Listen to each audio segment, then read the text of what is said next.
What's up, everybody? Welcome back to your favorite wrestling podcast. It is the Monday Night Wave, baby. And we back with episode 25 of them things. You know what I'm talking about? You know what I'm talking about.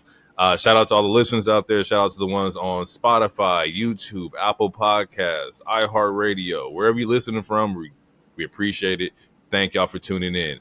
Also, don't forget to subscribe on YouTube because we're definitely trying to build up that following as well. With that being said, I go by Jay, your host, the lonely one, the babyface's babyface, your mom's favorite babyface. And without further ado, I'm going to pass it off to my right-hand man over here, the one, the only, Mr. Heroic. Take it away. He is a wild card. He is the king of gorgeous. He is Mr. Sexy Ass Lottery. He is Hero, and I am he. And it's good to be back on another episode of Monday Night Wave, episode 25. Love it. Love that for us. Now, Mr. Lone Caster. I don't think I used that one yet. What do you want to pod about? Yeah. It's a great day to pod about wrestling. Great day. Great week. Great shows. A lot of big news happening. Some comebacks, some setbacks, but we're going to talk all about it here.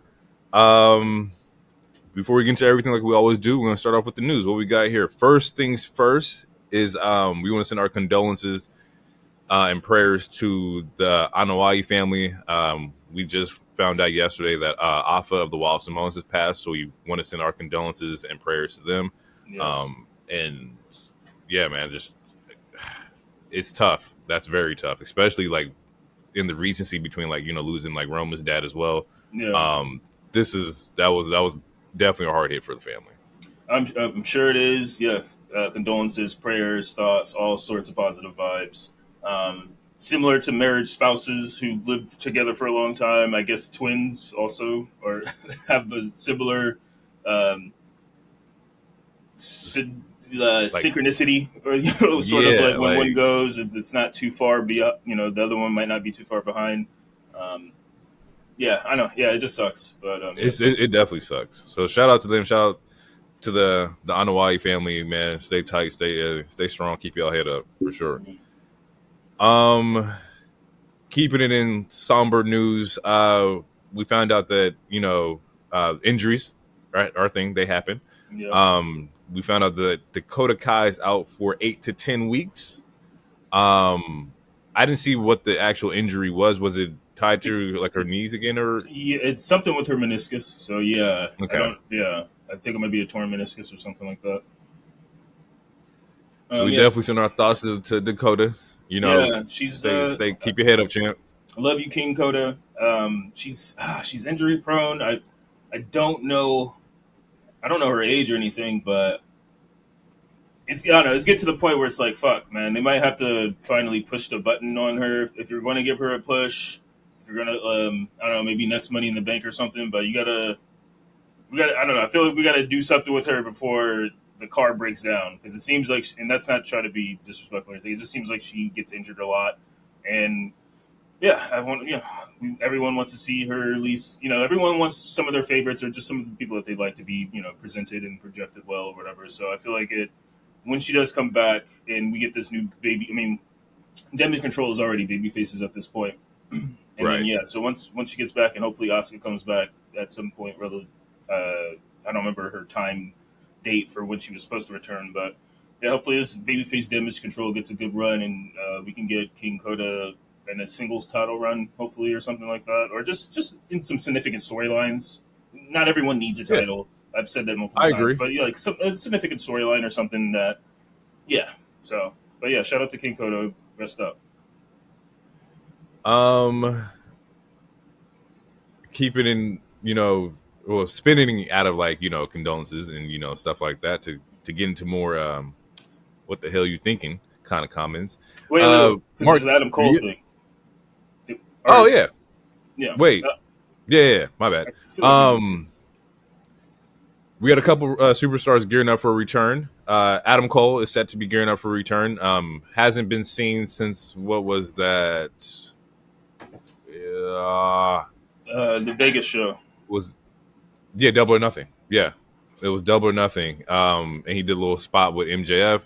He's been out for a while. Definitely was trying to be a part of like the Undisputed Kingdom, and then we kind of seen how that kind of like fell apart just due to him not being there. So the fact that Adam Cole is gearing up for a return, I'm excited. Dude's a great talent, phenomenal talent. I'm very interested in seeing what they kind of do with him, and where they go with the storyline for him. Yeah, and I would say a similar everything I just said about Dakota. I would say also about Adam Cole. So once Adam Cole comes back, we need to put him in some significant storylines. And I mean, it doesn't have to be a title push right away, but he needs to. He's when he was signed, he's supposed to be a game changer. I love Adam Cole. I love the NXT Adam Cole, and I know his potential. And I feel like his potential was he was barely he barely scratched anything in AEW since he's been there. He had a couple cool title matches, with Hangman and MJF or whatnot. And the storyline with him and MJF as becoming friends was pretty good for the most part. So yeah, once he comes back, hopefully he gets a good direction. Some burn. Yeah, he needs to put in the right direction. I think it's probably time that we do the Undisputed versus like Elite. I think we can do a full like run of Kyle O'Reilly, Roderick, and Adam Cole, and like have them like do their run that we all wanted to see them do in like the main roster, like WWE, of course. And like I think what's a better time to like capitalize on that than now, especially like the whole trios division and currently tag division. But we'll get into that. Staying in like the realm of comebacks, Raquel Rodriguez is gearing up for a comeback as well. She said this is the best she's felt in months due to her MCAS or mast cell activation syndrome. And we haven't seen her since Elimination Chamber, I believe. Yeah, since Elimination Chamber. I'm so happy for her. Like to get her back in here, like back to doing what she loves. I'm so excited. I can't sit here and say that like I was paying attention to Raquel Rodriguez a lot, but just the fact of you coming back, like, and coming back in your own terms, not being written off permanently and whatnot, because this is a very serious thing. So shout out to her. I'm so excited to see her get back on TV. Yeah, and she'll get a good babyface pop too when she returns. And then it'll be interesting to see because now Rhea's a babyface, and her and Rhea have some unfinished business. It seems like. And and her and Liv were tag team champions together. So yeah, it'll be interesting to see how when she is ready to come back, how they put her into the fold. Do they does she return to Raw, or do they just send her to SmackDown just to get a new fresh coat of paint type of thing? So it's very interesting to see what they'll do with that. Playing in the realm of free agency news here, we see that Daniel Garcia has still not resigned to AEW. Danny's probably out there looking for the best situation, the best bag. And it's funny because this week I was watching AEW, and there's a lot of superstars that could benefit from like, and we talk about like the NXT kind of like push, right? Creating a character, because some of them they just struggle in the element of having a character. Not everything is purely wrestling related, and AEW is just strong and heavily strong, just like wrestling talent. To where if you don't have the niche wrestling talent, you gotta have a character to go with that. And some of them struggle to find that middle ground here. And maybe Danny's one of those ones where like I want to be the hardcore wrestler, but at the same time I need to have a character that I can sell this merch and become a bigger brand. That's at the end of the day, that's what's gonna get you the bag anyway, is your character. Right. And fan reaction. So, exactly. And there's not a lot that you can do with like, I'm just a Buffalo kid, I'm the New York Buffalo kid. And if you are, I don't know if you can do that better than like Eddie Kingston. Because Eddie Kingston's whole thing is I'm the East Coast New York dude, and like they love him for that. Chop not saying two can't exist, but fuck Buffalo, New York. Let's be real. Football season's about to start back up, so my heart doesn't stop pumping. His meter's turning up. He's turning up right now. But yeah, no, that's not really a character. And like the dancing thing was cool. Like everyone, like it's a cool comedy shtick or just a cool thing to like do, but it wasn't still putting him in any prominent spots. And unfortunately, a huge detriment to that was being caught in the fucking vortex of Jericho. The vortex, which he mentioned this week on Dynamite. Yeah, well, I mean, he trademarked it now because he's so online. He's like, yeah, he's trying to be meta with it, but it's like, no, we still hate you. So, but yeah, I mean, with Daniel Garcia, honestly, like, what if he stays? It is what it is. If he goes, also it is what it is. I feel like, yeah, with NXT he'll have okay, the same reason why people from WWE might go to AEW, like you can argue the same reasons why some AEW stars would go to WWE. Like you can get Yeah, like like you said, find a character, find what works, find what gets you, what makes the crowd attracted to you and want to react to you and like you. Then you could always go back. Shit, like absolutely. so. But he needs The to he funny needs thing to is that find a role to play. Like he needs some. Like he can't just he's a handsome guy. He still needs a lot of mic work. His in ring is decent, but yeah, he still needs a lot of mic work. And he needs we need another reason to like you besides just thrusting your hips. I'm pro thrusting your hips. I love it, but we need something more than that. Like sink our teeth into like why do we care about you? Why do we like you? Etc. Etc. right. And you are right to where like the same reasons that one will leave, they kind of like coexist. To where, for example, like Dijak, great character. Dijak has great character and he has great wrestling ability. Just wasn't necessarily getting the push. To where maybe he does fit better in like an AEW kind of situation. To where an Ethan Page, to where like character wise, mic skills, he kills it. And that's where he fits better in that element of like, entertainment and him talking. Still has decent wrestling skills, but he's also like way stronger with like the face card and stuff like that, like just getting in front of the camera. Um and not saying you can't do that in AEW just being there as well, because we seen that contrary to like, how it came out, like Jack kind of worked on his character by going to New Japan and whatnot, you know. And shout out to Anna Jay, who's also doing the G1 in New Japan right now, to where like she's taking the talent or taking the time to go over there and fight. Like she's gonna Yeah. come back ready to go. I'm actually really, Honestly, I think really she should interested stay in because seeing she how wants to get some TV time in Japan. and she's Like, getting burned. Like she's yeah, getting no, burned. She's getting reps. yeah, she's getting Like a lot of reps. She's getting a lot of in ring time. She posted a picture of her It's going to sound crazy out of context, but she posted a picture of her chest and how red it was from the chops and shit. the chops, yeah. Like Yeah, so yeah, she working. she's getting them reps. Um, so yeah, it's interesting. We'll see how like where he wants to go. I have no doubt that Tony will figure out some way to use him. I have no doubt that HBK will figure out some way to use him. Danny's in a really good situation. Yeah. Sticking in AEW, AEW said that they are hosting All In 2025 in Arlington, Texas. Good old Okay, propane. I would like your take on this and how you feel about it. One of two things. One, them moving All In from Wembley to Texas means that somebody's coming. Somebody got that place ready to rock next year, and we got to shake the spot. Not saying that in like a fearful sense, but more so in a business sense. It may not make sense for you to run the same location behind them. So in that aspect, I get it. On the flip side of it, from a fan perspective, I'm interested in seeing this. Like Texas is a big state. Texas has a huge like wrestling population. In Arlington, I don't know how far that is from like the rest of the major cities in Texas, but I think it'd be fine. I mean, I'm not too concerned about like the logistics of anything. I would go. I've never been to Texas, but I would go. Yeah, no, as far as like skipping London for a year, that I don't think that's a crazy big thing. I mean, the internet's going to overhype it or whatever, but I don't think that's a big deal or a negative thing at all. Um, my concern is, I wouldn't say concern, or I'm just I'm just confused on the logic of it, Hmm. and I mean the logic is obviously they're having in America they're having trouble selling out or just filling up seats in general. Hmm. Even for like the esports arena, like they're barely filling that out.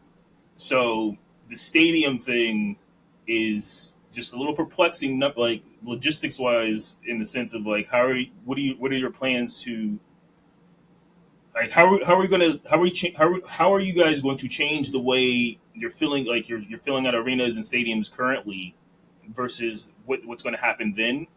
And there's a chance that they might get a Bobby Lashley that might help, but it's like who like you're you don't have that many stars right now.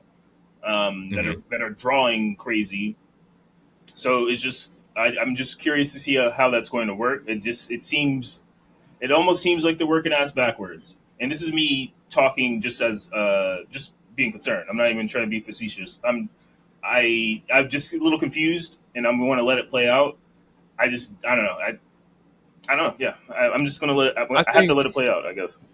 There's some chips that got to fall, right? I think everything's happening for a reason. I think the Arlington shows in the esports area is showing, do we have people coming in to watch? And I don't know. Maybe I got to see the reports that you had seen, but I thought like they were running the Arlington arena pretty well. I thought like the shows were like packed out and the numbers were solid, especially because I thought they were getting like they got a discount on running AEW in the esports arena. So I thought the numbers for them were doing pretty well, like money wise. Yeah, they're not doing bad, but it's just also, I mean, there still ain't people on the hard cam side type of shit. Like there's still areas that are blocked out because of the lack of fans like that are there building or the arena. So and then also to like double with that is I think we're still waiting for the deal to be announced, the Warner Bros. Deal. Right. I think that's going to change a lot. I think the deal's already done. I think they have like their next plans, and with that deal comes a lot of money, and with a lot of money, production jumps up a lot. So I think they're leaning into, once we get this deal, we're able to expand and maybe put more money in different areas, more promo in certain areas, more looks in certain places. So I'm not too concerned. I think everything's leaning on the Warner Bros. Deal. If they come out tomorrow and say, yeah, the AEW deal with Warner Bros. Fell flat, then I would definitely be concerned. Absolutely. But if there's money coming in, that means we're doing something right over here. If they're negotiating with us to get a bigger deal than what we had before, we're doing fine. Now you want to get into Mark real quick? Pause. Yeah, we can get into Mark real quick. Mark Henry, man. Mark Henry, wrestling legend, came out and he was on JBL and Briscoe's podcast, I believe. And he was talking about the Vince lawsuit. And he said some very questionable things, at least questionable to me, on the topic of Vince's lawsuit. He says, people were like, you're being insensitive. There's other people that suffered. He was like, yeah, but some of those people that you're all talking about, their sufferings got worse when the money ran out. Where was the suffering when they were getting BMWs and $1 million? Did that pacify the suffering? Because if you're suffering, you should suffer all the time, right? Nothing should get in the way of that. I don't know. I just come from a different time. I love when people use their age or the era that they're from as a way to be ignorant. Like, I don't know, man. I'm from the '60s, bro. I don't know. It's just different. And it's not. Like we talked about it briefly in our own personal chat, and it's like to an extent, and I mean a very, very, very small extent, I understand why some of these people, some of these older wrestlers have a loyalty to Vince. He changed their life. They were living in cars or whatever the fuck, and he made them all millionaires. So I understand the loyalty to an extent, but there's still right and wrong, and absolutely, the dude is wrong. Like when it comes to Vince and what he did, all the without even the Janelle Grant stuff, just over the course of the last couple of decades, how he's fleeced Jesse Ventura, like once Hogan ratted him out about the union. Like, there's so many crazy examples of Vince being a bad person, which is why why there's a whole subsection of fans that don't like. There's a reason like a lot of people don't like the WWE or the Fed as they call them, and it's mostly because of Vince. if not all because of Vince. So it's just how my bad. That's what's so hard for people to pull away from WWE is that they still look at it as Vince is still there because that's how long he's been there. His stench is still on the company, which is why it's so hard to separate that. We can sit here all day like, yo, it's Triple H and Nick Khan, they're running it now. But in the back of everybody's mind, I was watching WWE in the 80s when Vince was doing everything. He's always going to be stamped with that. And that's a hard stench to shake off. You know what I'm saying? Like, it's wild. Yeah. But it's because of the shit that this man has done, the misogyny, the racism, the lack of opportunities, the like just being a weird individual when it comes to like, this celebrity in pro wrestling. Yeah. But to get on Mark real quick, like, yo, like, it's okay, bro, to come out here and say like your best friend is wrong or your buddy was wrong. There's Right. nothing wrong with that, yo. Yeah. Like, accountability is what I would want from my friends. Exactly. Like, hey, like, yo, you was fucking up. You're like, that's my boy, but he's fucked up for this. Like, and he got to like sit with this. He got to learn from this. Yeah. Like, to come out here and like bash these women and say that like, oh, where's the suffering when you get in the BMWs? So are we equating, the sexual abuse and misconduct with money? So as long as you get this bread, I can do whatever I want to you. Yeah. That's Like, fucked up. like fuck out of here, bro. Like, that's weird, bro. Like, Yeah. I can't stand that shit. I can't stand it either. And it's one of the, like, off air, we were talking about the X-Men 97 stuff, and it's just one of those things where it's like, honestly, it might have, in some cases, it's okay to just shut the fuck up. Just don't say anything. Just, like, you could say no comment, or, like, even, like, when we got on Cena and his comments, but the way at least Cena did it was, like, such a politician way to where it's like Yeah. he's like, I don't condone what he did, but I'm also not super condemning what he did. It's like, there's a way to navigate it to where you don't seem so pro. You're still, that's my best friend, Right. but also just be like not shitting on your quote unquote best friend in public either. Like, there's a way to do it, and he didn't do it that way either. So it's like, Nope. just be quiet. And Yeah. it's funny because like this is like he's doing this, and it's like your son just got the NIL deal.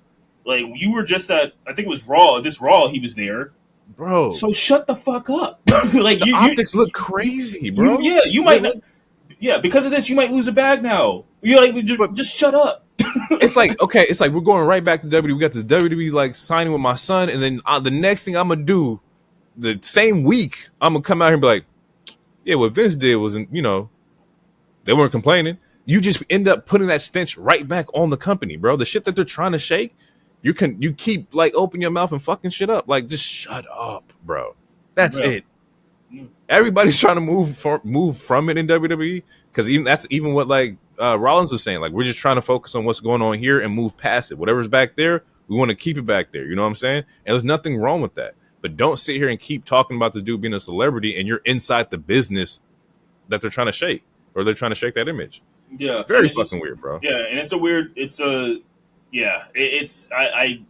we've already said it, but yeah, I just can't stand that mentality, and I don't want to even. It's not even an old head type of thought. It's a thought that even our gen and younger still think. It's just weird. a men thought, man. Appropriate, or it's like, oh, she wasn't complaining. Like, bro, that's not. You're really missing. Was complaining. I gave her $1 million. Like, bro, that's fucking wild. Yo. It's wild. And shout out, hopefully, Janelle Grant gets the W. Get him back. I hope you get whatever you want, girl. But yeah, all of them, because there's multiple victims. Or get whatever y'all want, man. Exactly. Run that shit up. But yeah, just to end it, just to cap it off. Again, just people. Sometimes you got to know when to shut the hell up. Just don't say anything. Plead the fifth. We all seen the Dave Chappelle skit. Plead the fifth. Just shut up. 1, 2, 3, 4, 5. just like. Yeah, if you don't have anything positive and conducive to say, just shut the hell up. Just let it go. Just let it go. But I think. All right, so we're gonna go off of that. We're gonna leave Mark Henry where he's at. We got a question. We haven't had a question on the show in a while. The question is: create a makeshift tag team from AEW, from one AEW superstar and one WWE superstar. We actually had this one on the back burner for a while. We could not wait to get this one out to you guys. I got a couple people on my list. I'm gonna start first. All right, but and my makeshift tag teams consist of Shida and Asuka, which I think would be just have something similar, which would be dope. Absolutely. Brody King and Gunther, I think I don't think anybody will beat that tag team. That's just a hard hitting tag. Takeshita and Ilya.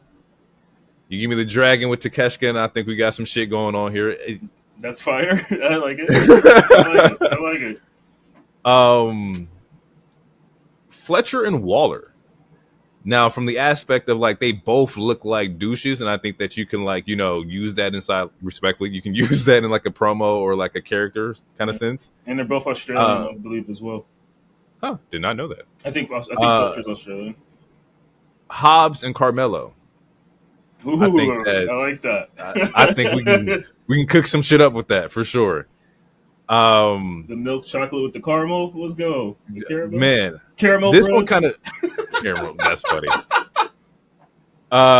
This one makes sense, and I think I was just in a JD mood, but like Priest and Malachi. Not JD Vance. Okay. No. Fuck no. Not JD Vance, not JD McDonough. This is Judgment Day. Priest and Malachi is one I got. Yes, that would be fucking heat. Be crazy. That would be heat. To throw it in like my powerhouse for my women, I got Willow and Bianca. I think they just tossing everybody around. I would pay money to see that. KO Eddie Kingston. Okay. Just brawling. I can see that. I can see brawling that. workhorsemen. Like that shit would be fucking fun. And then my last one here is exactly. My last one here is Pete Dunne and Pac. Or Pac. Okay. I think that we can work some shit out. Yeah, I wouldn't be mad at that either. My theme here is that I just like wrestling, bro. I just like graps. I just like niggas to get in there and grab for 30 minutes. Paul, that sounds crazy.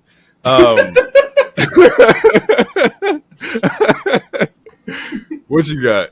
Okay, honestly, it's funny because we didn't talk about this, but we have a lot of similar names, just not compared with the same people. So for me, I did Malachi Black and Baron Corbin. I think it ended days into a black mass would be so fucking heat. And they both got tats and whatever. They both like rock. I think it's easy pairing. Yeah. I got, and this is a New Japan callback, but I got Kenny Omega and AJ Styles. I think that would. You have them as a tag for a little bit, and then they split up, and then you get the WrestleMania program. I think that'd be fire to me. That's a cook. I had Shida in Damage Control. I just said put her in the group. Yeah, put her in the group, especially with this new persona or attitude that she has currently. I think heel Damage Control she would fit. With Shida, she would fit with the kendo stick. Yeah, with the kendo stick. And Asuka, it fit perfectly to me, and it could work as a babyface or a heel. I had Willow and Nia Jax, and the reason we're in the same. Okay. And the reason I chose that is because I feel like attitude-wise, they're the polar fucking opposites. Right. And I don't know if you've seen that, like that Simpsons episode. It's a meme also where it's like Martin dancing around Nelson and like because Nelson just saved him. So it's like you have the mean one, you have the super nice. It would be like Buttercup and Bubbles as a team. I see that. And I can see that. To me, that would be fucking heat. I think you can do a lot of good character work. And then last, I have Seth and Konosuke Takeshita. Seth and I don't know. I just love it. I would just love that. Imagine like Takeshita with the Seth drip. Like if you had him come out with like the apparel and like the clean look, he would look like pure mob boss. Like that would be some dope shit to see. I'm here with it. I like it. I like it a lot. I like the list. And it's funny how like a lot of these do pair really well together. Like they pair like pretty fucking solid. Yeah. Yeah, that was our list, people. Hopefully you enjoyed that. Definitely hit us in the comments and let us know what you think about our list and who might you pair from AEW and WWE. Let's get into Raw. Monday Night Raw. What we got? Yeah, Monday Night Raw in Austin, Texas. It starts off with Rhea opening the show, and she talks about her feelings, and she had time to think about everything. Said Dom stabbed her in the back, and she does a penis joke, which some people pop for, some people were upset for. I'm indifferent. Only because I don't, I can't remember their name. I think it's that one wrestling Twitter. We see it all the time. It's the one that has like the Brock Lesnar, but like they they like really went in. Is like, I hate when people, body shame people after a relationship after a bad breakup, which I also hate that. But also, this is a TV show, I so didn't even look at it like that. That yeah, is kind of crazy. it's one of those things where it's like, oh, when you break up with a girl and then all of a sudden your dick was never good. It's like, well, I still smash though. yeah, you wasn't saying that for the last 2 years. If you would have said something, we could have worked on it. Communication, bitch. But but also it's a TV show, so I mean, I don't know. Right. It didn't have, no pun intended, but he shouldn't have taken it that deep.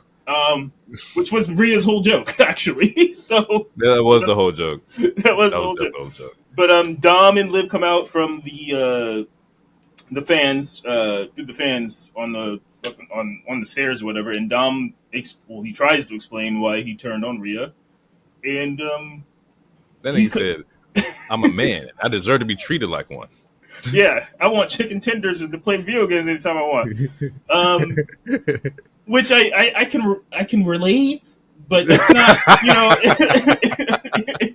it's also not like there was an opportunity to where they could have went deeper, where they could have, God, sorry, no pun, but they could have went more in depth, where it's like, I mean, he does say you tried to change me, you didn't let me be myself, but I feel like they could have went more in depth with that part, because Right. again, like, even though Rhea and Damian are the baby faces in this situation, neither of them are technically right either. Like, the Judgment Day have their beast with them for a reason, and Rhea, like, yeah, she fucking choked him out on several occasions, beat him up in front of his family, and then eventually turned him. And it's like, yeah, you got you got jumped into a relationship.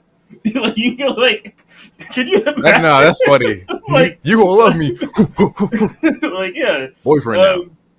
Yeah, so like they could have went more in depth with that, but the explanation was still a decent explanation. Where it's like, yeah, man, you tried to change me. Liv, I'm a grown man calling you mommy. That part I can't relate to. I'll call Rhea whatever she wanted me to, personally. Whatever you want me to call you, I'll call you that. But that's just me. But yeah, he's like, yeah, got a grown man calling you mommy, where Liv calls me daddy, and she lets me play the video games anytime I want. Like, Yeah, and then he said she did something you never did, which was help me beat my dad. Yeah, which that part is a fact too. That is a fact, and it's definitely a callback, because like you said in the beginning, I'm getting choked out in front of my dad, and then I turn with you, and during this entire 2-year run, you've never helped me beat my dad, but this girl comes in for 3 weeks and we get it done. Yeah, and to get tag team championships, and the belts, and a PS5. So man, it's winning. It is winning. And then Rhea did have a small clapback where he's like, I kind of wanted you to do it yourself, which is also valid. But, he's helped you win matches. I mean, she did help him win, like, the North American Championship twice. But, I don't know. It's a gift. Relationships are 50-50. Even if you're dating or whether you're just best friends, everything's 50-50. At least it's supposed to be. So, yeah, everything should be reciprocated. But essentially, she hits him with like a typical superhero trope type of thing. He's like, "Hey, man, I was just doing all this to stall you, so that we can find out where y'all was at." And he's like, "What?" And then you just see Damian like just behind them, brooding, bro, just on some Batman shit. Just definitely. And then we get a fight throughout the stands. Man, like the camera turns for like fucking 40 seconds where it's focused on Damian and Dominik, and all of a sudden you see Rhea like really up those stairs, like she sprinted from the ring up those, like, yeah, she was moving, and you see them get chased around through the arena and whatnot. But yeah, man, it was a good segment. I think it was a good opening segment. Where do you think this goes? Like we already got confirmation that there will be a mixed tag at Bash in Berlin. Yes, which we talked about last week, or predicted that might happen last week. For sure. Look at us. Shout out to the Wave. Yeah. I don't know. Where do you see this going? How do you feel about the progression of the story and whatnot? I think it's going well. I predict. So my thing with this so far, which we can talk about later in the show as well, is how dominant the Terror Twins are looking right now. So I really think Dom and Liv need to win. And I mean, we talked about it last week with Roman, and spoiler alert, like what we talked about last week actually happens this week. Like Roman got attacked, and we'll get into it. But like, I feel like to solidify Judgment Day as a threat, still they need to get some. So they need to get their up and comings as well. Like they need to beat Liv and Dominik down. So whether that's Bash in Berlin or whether that's the go home show, or if it's the show after, like they need to start looking strong. Granted, obviously Terra Twins are pretty much taller than everyone in that damn group, but True. yeah, no, they need to look strong. They need to look dominant now, because it's like, yeah, you lost your Thor and your Hulk, but like you still need to be threatening. Otherwise, everyone's going to take you as a joke at this point. Yeah. And we don't want to take them as a joke. Like, suppose like we got menacing Finn Balor, and I refuse to take Finn Balor as a damn joke. So they need to get some W's, because I mean we talked about it too. But I think they'll probably lose the tags relatively soon as well, due to interference from a Dom or a Rhea. So it's like they need to beat down on the Terror Twins. We need to see them get beaten down to make their baby faces pop even better. Yeah, I agree. I think that we don't want them to look too strong, because they already are strong. They're massively over as far as like popularity. Their characters they resonate with the fans. You got to do something to keep like the keep Dom and Liv stock up, because we don't want to just automatically assume that Bell's going back to Rhea and they're going to lose. Like, I need to see something. So yeah. I will agree with you. You are right. Yeah, and just all of Judgment Day stock, because it's like Damian 2 weeks in a row. Damian beat pretty much all fucking 5 of them by himself, except for not touching Liv. Like, so, and then we know Rhea could easily do the same thing. So it's a 2v5 situation, and these two people are still steadily beating the shit out of them. So yeah, we gotta, and yeah, it's funny because that carries over into like the first match, which is the Priest versus Carlito, and like post match, it's just Terror Twins fucking them up like 4v2, and yeah, we gotta like get that under control before it gets out of hand. Yeah.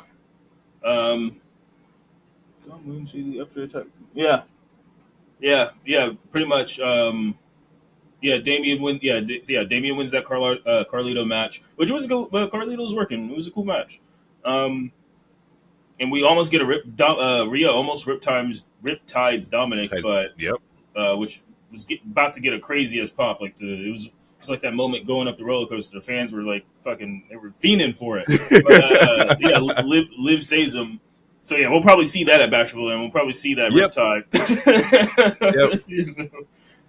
Honestly, if they really want to go for it, Damian should choke slam the shit out of Liv. But that's just me. Nah, I know what kind of nigga you is. You was over there playing Here Comes Pain, taking Kane, and he was just fucking choke slamming Tori Wilson and shit. I see what you was doing.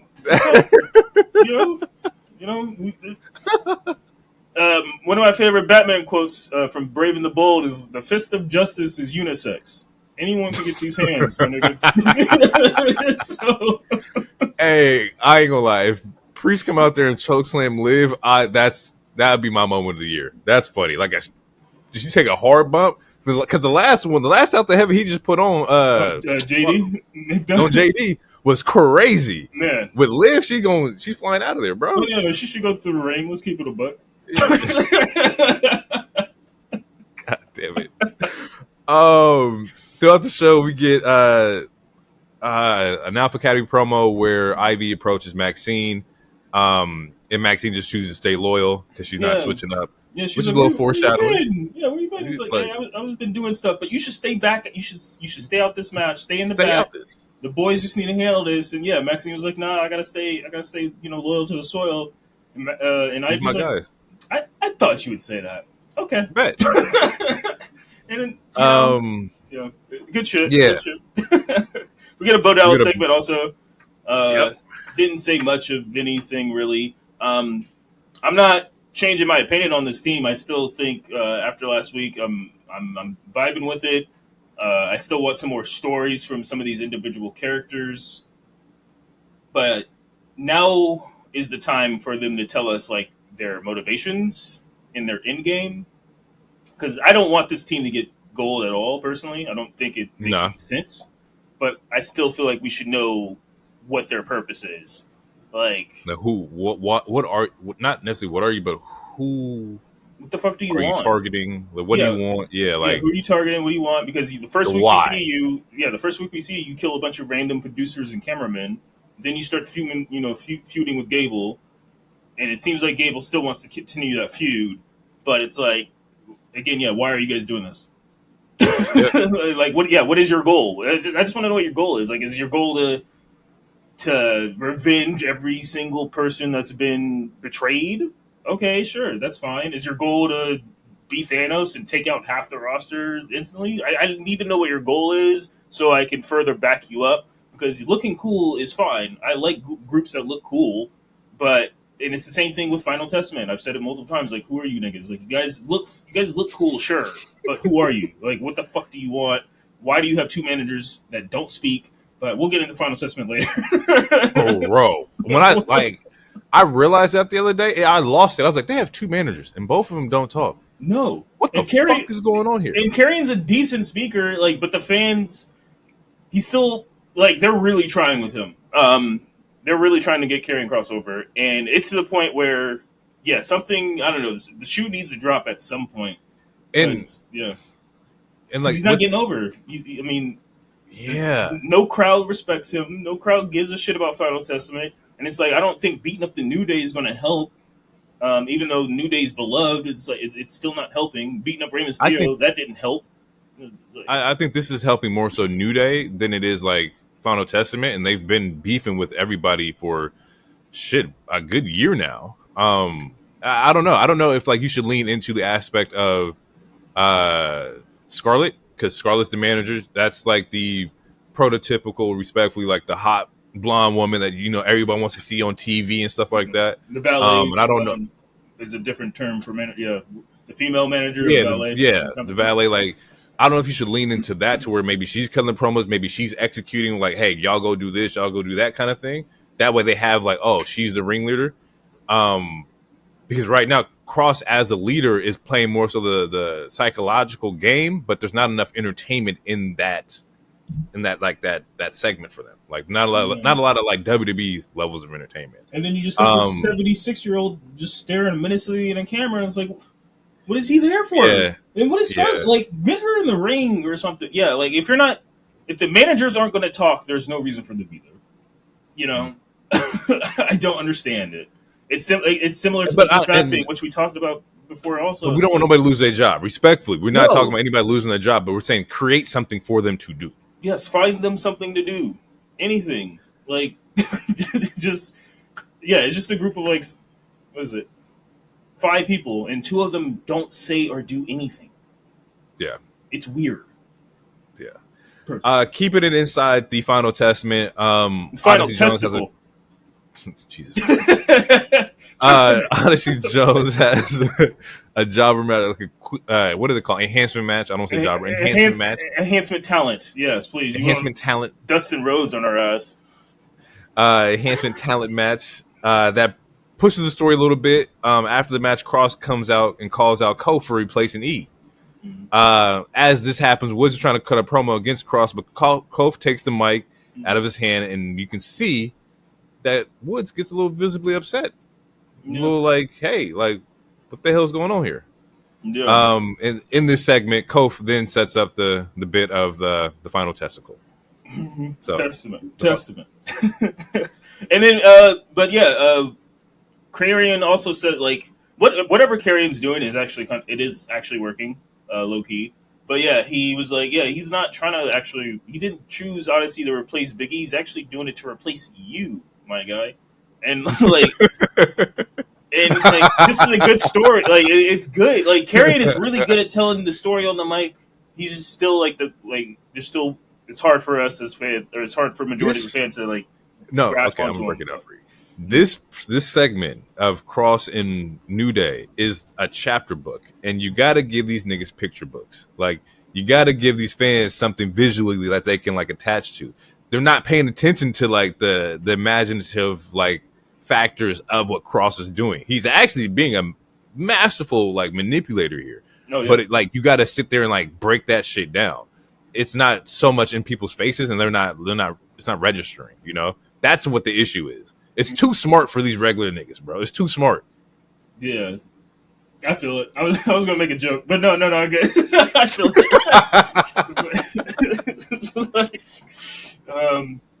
But yeah, I mean, okay, so we get a 3v3 next week where it'll be a New Day and Odyssey Jones, which Kofi did emphasize New Day and Odyssey. And yeah. Yes. So like he's not in the New Day. Kofi did emphasize that. But yeah, Woods wanted a 2v2, but then Kofi's like, nah, I got a better idea. Because we know one of them is going to interfere. Let's make it a 3v3, which does has logic to it. Xavier's still apprehensive about it, but it does have logic to it. He's right. Yeah. I'm excited to see, but I wouldn't be surprised if Final Testament wins this match also. I don't know. Yeah. We get a Drew Pierce promo where Drew's like, why the fuck does Randy get a title shot?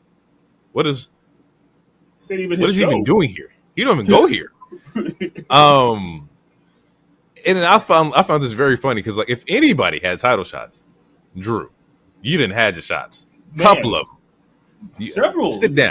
Sit down. He won the chamber. He won. I mean, granted, he got screwed out of all this stuff. But yeah, he won the chamber. He won the briefcase. The only thing he did not win this year was the Royal Rumble. As far as like getting a title shot, it's like, bro, like you won everything, bro. You won everything. You don't need it.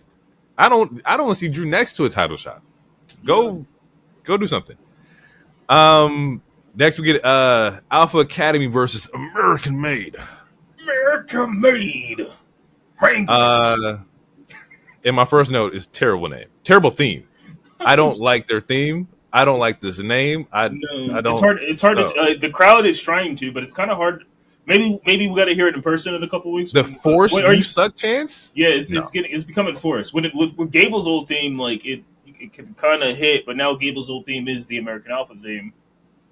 But yeah, it's and also the picture of them on the screen when they come out, the Technotron picture type thing is like, bro, this is so MAGA like. Like I know MJF is jealous. I know JBL wish he was 20 years younger, bro. I just know, bro. It is just these niggas part of the six. This feel like Vought over here. Like y'all niggas is like. It looks what like, is this? Yeah, it looks like when America in the first night of the Paris Olympics when they had LeBron holding the flag on the boat and then people are photoshopping it to the revolutionary picture and shit. It's the same shit. Oh man, yeah, I don't like. I wanted this tag team, but I don't like the way they're being presented. I don't like the production package for them. Wrestling in ring ability, fucking phenomenal, but like I don't like the production, man. It's just it's killing it for me.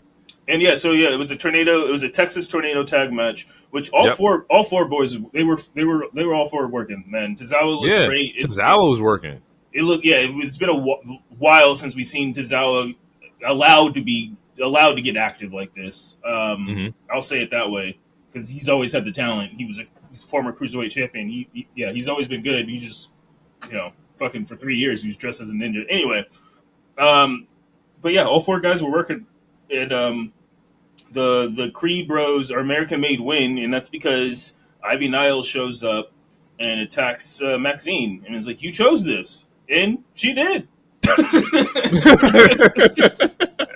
she asked you to stay in the back. Get the hint. She did. She's just trying to protect you, and I'm okay because like I want to see Maxine get more reps. She was there right before Candice and them went to SmackDown. She was definitely like working and trying to get better, and there was like some kind of like fan push behind her. So maybe they're trying to reignite that ball, which I'm all here for. But she didn't warn her. She did try to like prevent her from not catching these hands. Yeah. After that, Jackie interviews Pete Dunne on an AEW show. You can tell because all the seats were empty, and then he just pretty much. All right. Anyway, it was a good interview though. But yeah, he's like, "Don't ever call me out name. I don't like that name, bitch. You know, that's my dead name. You know, it's very pro trans life, and I like it. That's his dead name. Don't ever call him Butch again. Damn it. Yeah, he didn't like it. He said, for 2 years I've been Sheamus' little brother. I'm an 18-year vet. And I was like, damn. Yeah. He's right. Yeah. So, do you think they get a match in Berlin? Do you think you can run it back with Sheamus and Pete in Berlin? I would. I mean, you could, because they're both European to an extent. You know, I think like they would Irish. But see, we're already getting a Graps match for Berlin. You're getting that with Gunther and Randy. I don't know if they give me two. I mean, they might. I don't know. But yeah, so real quick, confirmed. We got the Sheamus, or no, I'm sorry. We got 2 world title matches. Oh no, yeah, we got 2 world title matches, and then we got the strap match. And then we got the mixed tag. That's 4. Mixed tag. All right, yeah. So we're missing 1 match. So I don't know. It could be them. It depends on if the story is big enough to be a PLE match. Because Pete Dunne, he's beefing with he's on NXT beefing with motherfuckers, and he's on Raw beefing with motherfuckers. Like, I'm thinking about he's active. the element of like the mid card. So like IC's kind of open right now, and then United States is open. So there's no stories or like I mean, there is one with LA and Santos, but it hasn't built up to where I think they put that on Berlin. That match is. I want to say it's advertised for next SmackDown. Yeah, so you are right. It's an open one. I don't know who. Maybe Spooky Girls, not Spooky, but Alba and Isla for tag, women's tag. They've been pushing women's tag a lot. Yeah, I think that's announced for one of the Raws or SmackDown also. I want to say that's Raw. There's supposed to be like a triple threat. Okay, maybe I'm tripping. I don't know. This last match is. It's open. Yeah. Speaking of that, we get a promo from Shayna talking about how like they should have been the rightful tags because I made Jade tap. So that's a nice little callback. We then get Damage Control versus Pure Fusion Collection. All right, hate this name, hate it. Absolutely hate it. I understand, it's supposed to be because they wrestle and some of them are MMA. No, it's bullshit. Pure Fusion Collection. It sounds like a video game achievement you get in a Dragon Ball Z game, where it's like you finally did the fusion. And it's like you got the Pure Fusion Collective achievement, silver trophy. That's exactly what it is. Ulta. Yeah. So what is Pure Fusion Collection? Removes acne in 86 days. Like, what is this, bro? Like, it's a terrible name. It is. I don't like it. I don't like it at all. Pure Fusion, but they have a good match. Or just Fusion. The Pure Collective would have even been better. Doesn't mean anything to me. Doesn't make any sense. But it just comes off the tongue better. Pure Fusion. There's so many. And then Pat McAfee was calling them PFC. He's like, are we gonna have to abbreviate this whole thing because of how dumb? Because it's such a long name. It's like imagine Will Ospreay saying it with peanut butter in his mouth. That's what it sounds like to me. Yeah, it's not a good name. It's not a good name. It doesn't do anything for the characters either. Like it doesn't make it aggressive. Like these are like hard hitting women between all 3 of them. Like where is that level of okay, this is a tough team. Yeah. If they announce your new women's tag team champions, Pure Fusion Collection, that sounds wild to me, bro. Like that's no. Yeah. No. Honestly, I mean, I'll keep it a buck. The Stud Line is a better name. Big Swole, Cedric Alexander's wife. She posted the I think it was the Stud Business or something. I don't know. Both of those names are better. Even though it's a joke, those names are better. The Stud Business. That's fucking wild, bro. They had a good match with Damage Control. EO's out there taking the lead as she should. Match ends with interference from the current women's tag team, Alba and Isla. So we're looking at some kind of triple threat tag team, I believe. Yeah, I want to say it's advertised for Raw. I think. So we're definitely getting that. Randy who knows? Bianca and Jade might show up, and then we might. Well, no, it seems like they're doing a 3v3 thing. Never mind. All right, continue. Yeah. So after Yeah, that, we that get would the have been Randy crazy. promo. Well, shit, at this point, you could do a trio versus trio versus trio. Yeah. Like, it's a Well, no, possibility. I mean, Damage Control's missing a person though. oh, I Missing two meant people. Oh, between Cocoa Butter Combat Club, Isla, Alba, Blair, and then Pure Fusion. So you can yeah. still do, like, you can work that somehow. Yeah. No. Yeah. I Yeah. You could. um we get a Randy promo talking about how he's going for his 15th World Heavyweight Championship, and that he thinks that or Randy's out in the ring. He says he thinks that Gunther forgot who he's talking to, and I was like, talk that shit, Randy. Yeah. Let these niggas know who you is. And Randy was talking that shit because Gunther eventually interrupts, and he's talking cash shit too. Like he's like, yeah, he's like, man, your grandpa was a screw up, your dad's a screw up, you a screw up. And then Randy was also talking cash shit and saying, he's like, man, my wife is hotter, my bag is bigger, my car is sexier, my nigga. It was almost like a rap beef. He's like, nah, they was barring up for sure. They was definitely barring up. This But man yeah. Gunther said, "In my future era, Randy, you won't play a role. You're not even a thought, bro. Like I'm not even.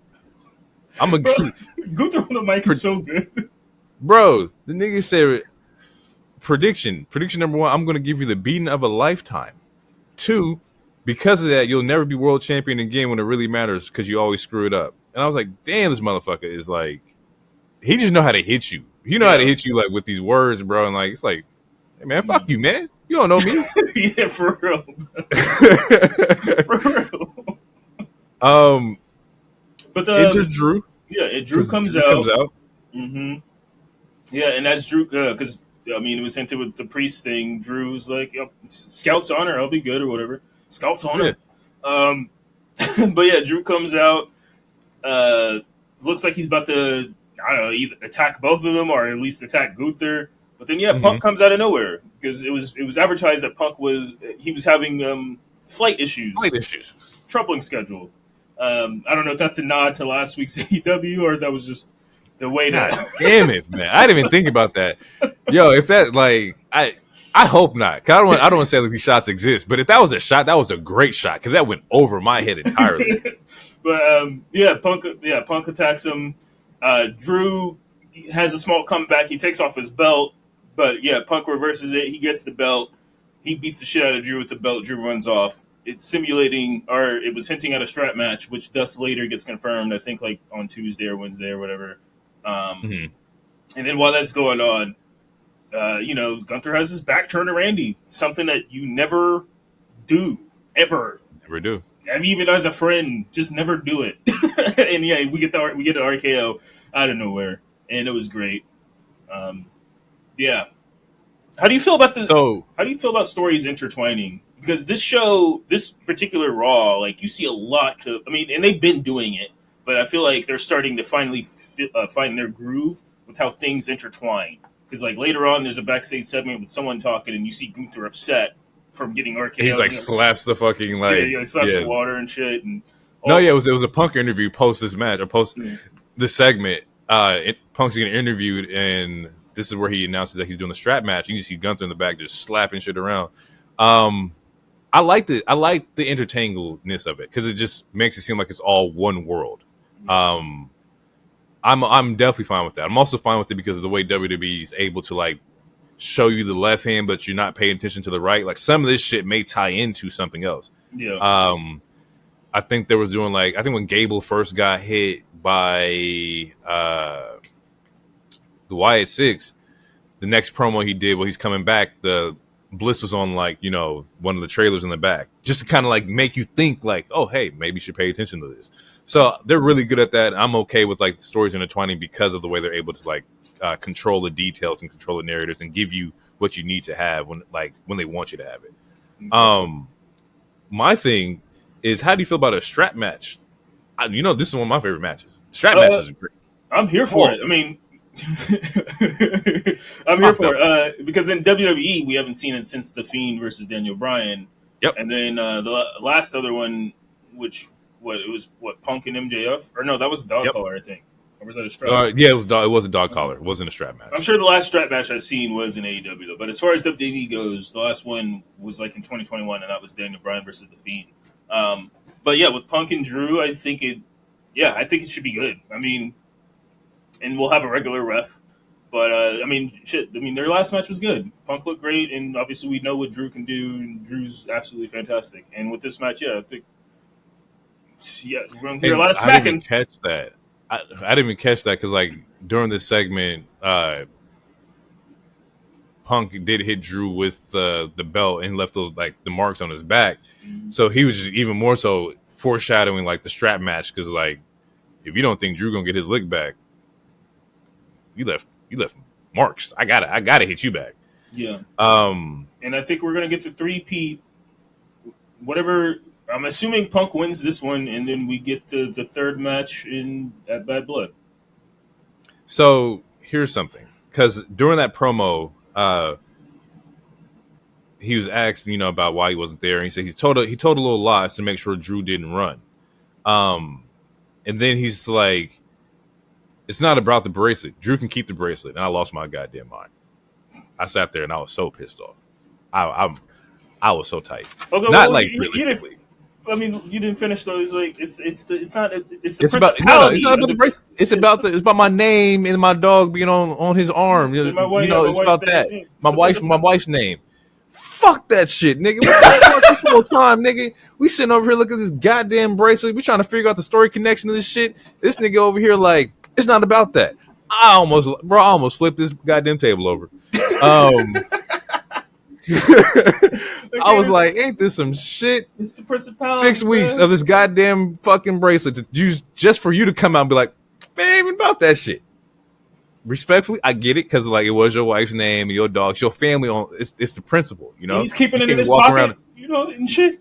He had it in his drawers that last match. I think because we're I don't know where he pulled it from. He pulled it from his drawers, didn't he? Nah, bro. Bro. Yeah, my wife's name, nigga. It's like, god damn it, man. Using the bracelet as a AJ in the world, god damn it. Like, it. Yeah. I was like, these motherfuckers. How do you feel about now the bracelet not having as much like meaning anymore? Like, because what do you think about it? I'm fine with it only because like the way Punk explains it, he gave us exposition that I'm fine with it, and I feel like they did it. I feel like there's I don't want to say swerving. I feel like they're turning away from the bracelet being the focal point because of two things. One, similar to what you were saying the last couple weeks, and two, with the other show, the Ula Fala being such a big thing. It's like, do we really want two jewelry items being a huge, crazy focal point for storyline? So I feel like it's a combination of the two to where they're kind of like skidding away from it. I mean, the bracelet still means something, and Punk explains why it's not the bracelet itself. It's the fact that his wife and dog's name is on there, and his dog is, his dog is his child. It's his pet baby, So, it's more of the principality and the symbolization of the bracelet, not the bracelet itself. And I feel like that's why they're kind of deviating. That's another good word. Deviating away from the fact that it's not the fact that it's a bracelet. It's what the bracelet means. And I guess there was the breadcrumbs, like, I think the week before, because, like, the whole promo was that Drew was trying to get his attention, and he says, like, his wife and, like, shit. Like, he's egging him on with, like, personal shit, and that's what kind of made Punk flip. It wasn't even the bracelet. It was just him, like, talking about what was on the bracelet. So I guess from that aspect, they were trying to tell you or show you that. But that, it's almost like too little, too late kind of thing. It should have been day one, Drew out there like, oh, he's injured. Why is your wife AJ with somebody like you? And then I'd be like, oh, damn, this man talking about his wife? Oh, you gotta fight this nigga. And I would have understood from the jump that, yeah, he was talking about this man's like family. At this point, Drew just got to kidnap Larry. Man, that'd be heat. I'm here for it.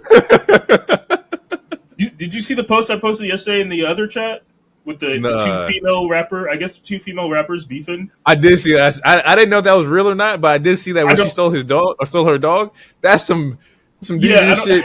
I don't know if that's really there, but yeah, she stole her chains. Like, well, if you ain't gonna give me my chain back, you ain't gonna get your dog back, bro. Dog back. That's some real mob type shit, bro. And the cool part about I'm thinking about like from the aspect you stealing somebody's dog, you probably treating the dog fine, dog eating okay. Like in every like crazy mob story, you see like, oh, the kid's fine, he's over there playing. You know, it's just the fact that I could have took him. Yeah, Like that's like the psychological warfare right there. ooh, But honestly, yeah, Punk should steal the sword that The Rock gave him. That's what he should do. Steal that sword. You want? And then Drew takes Larry. That's funny. That would be funny. It wouldn't be the first time Larry's part of something backstage too. Oh yeah! Now who has the topical jokes? Let's go.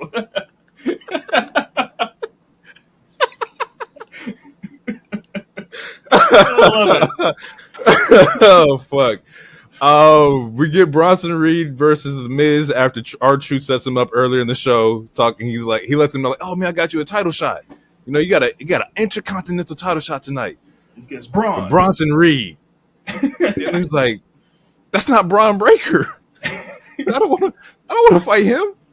So we get Miz versus Bronson Reed. This is where we see that Mark and Jacob are in the building because Jacob Henry signed the NIL deal. And my first thought was like the build for Bronson Reed is working. I think taking out Seth Rollins kind of like it helped him. It helped him out a lot. So now people are paying attention to like what he does next. It's just very important to make sure that you don't, fumble this. Not saying they do or they will, but like keep him elevated. Storylines have to be important. He can't fall to the wayside. Yeah. To not like I did like watching these. I hope Wardlow was watching these last 2 weeks because I feel like to me it's just like if WWE fumbles this Reed push, it'll be similar to what happened with Wardlow. If they don't, then it's a good example of why Wardlow should be like, that's how you make a new monster. That's how you make a new monster, whether it's heel or babyface. So that was and just in either other monster types like when Obifemi comes up. When he gets drafted to the main roster, I'm sure he's going to be a damn beast, as he should be. Check this. So I was watching something. I think it was the Great Muda. He's in like a Noah promotion or Noah like interview of some sort with the two NXT talent. And he's talking about how he wants Omos in New Japan, and I'm like, that works for me. Yes. Like that works because in Japan you could still use the tall guy as the giant attraction. That still works over there. Yeah. Like. Yes, and not even to make it a racial thing, but like, there's a reason why, like Japan and China loves having like the semi-washed basketball stars show up, and why they get a bag, and why they're still like super talented. Like, there's a reason, like there's certain cultures, certain races, they draw in other countries, literally because. Like, Brock Lesnar is a big, crazy white guy. So anytime he showed up to Japan, it was like a big deal. It was like, that's fucking Brock Lesnar. New Japan hated him, by the way. Yeah, New Japan did hate it. And for good reason. But it still, like, drew. It was my point. And it was still a draw. And Omos, this tall Nigerian monster, giant. People would, oh my, bro! I saw that. And I was like, that's the smartest idea ever. Like, I would 1000% love to see Omos and like Noah like working over there. Like, did you? Because that came out today. Did you see that he replied to it? Nah. I mean, it was pretty much just the emoji saying like OMG or something, but he replied to it. So it might happen. He's not doing anything right now. He hasn't been doing anything. I mean, he's been doing like press and stuff, I guess, similar to like Titus O'Neil, who was on SmackDown actually. He was. So yeah, he's like doing the ambassador type shit. But yeah, now that MVP is officially gone, he doesn't have a voice or a mouthpiece. He needs something to do. Yeah, send him. Because you would create a character and you would still polish your skills in the New Japan style, and you would be working with people smaller than you to where like when you come back to the States, it's all easy. Like you didn't have the reps of running between all different sorts of like styles of wrestlers. Especially if he can like have the range and the ability to like slow down and then also speed up, like, oh man, it'd be great. I'm all here for it. Yeah. That would be fucking amazing. And it just helps the working relationship for future endeavors and deals and whatnot. I'm here for it. Anywho, we get multiple tsunamis that ends this match as well. Several to R-Truth. He kills yeah. R-Truth. Yeah. Yeah, and I was watching. I was like, man, this man just don't give a fuck about nobody. The people come out from the back to try to save R-Truth, and he's just still climbing the turnbuckle. Like, y'all gonna get out the way, y'all gonna get hit. Like, no hesitation, no care.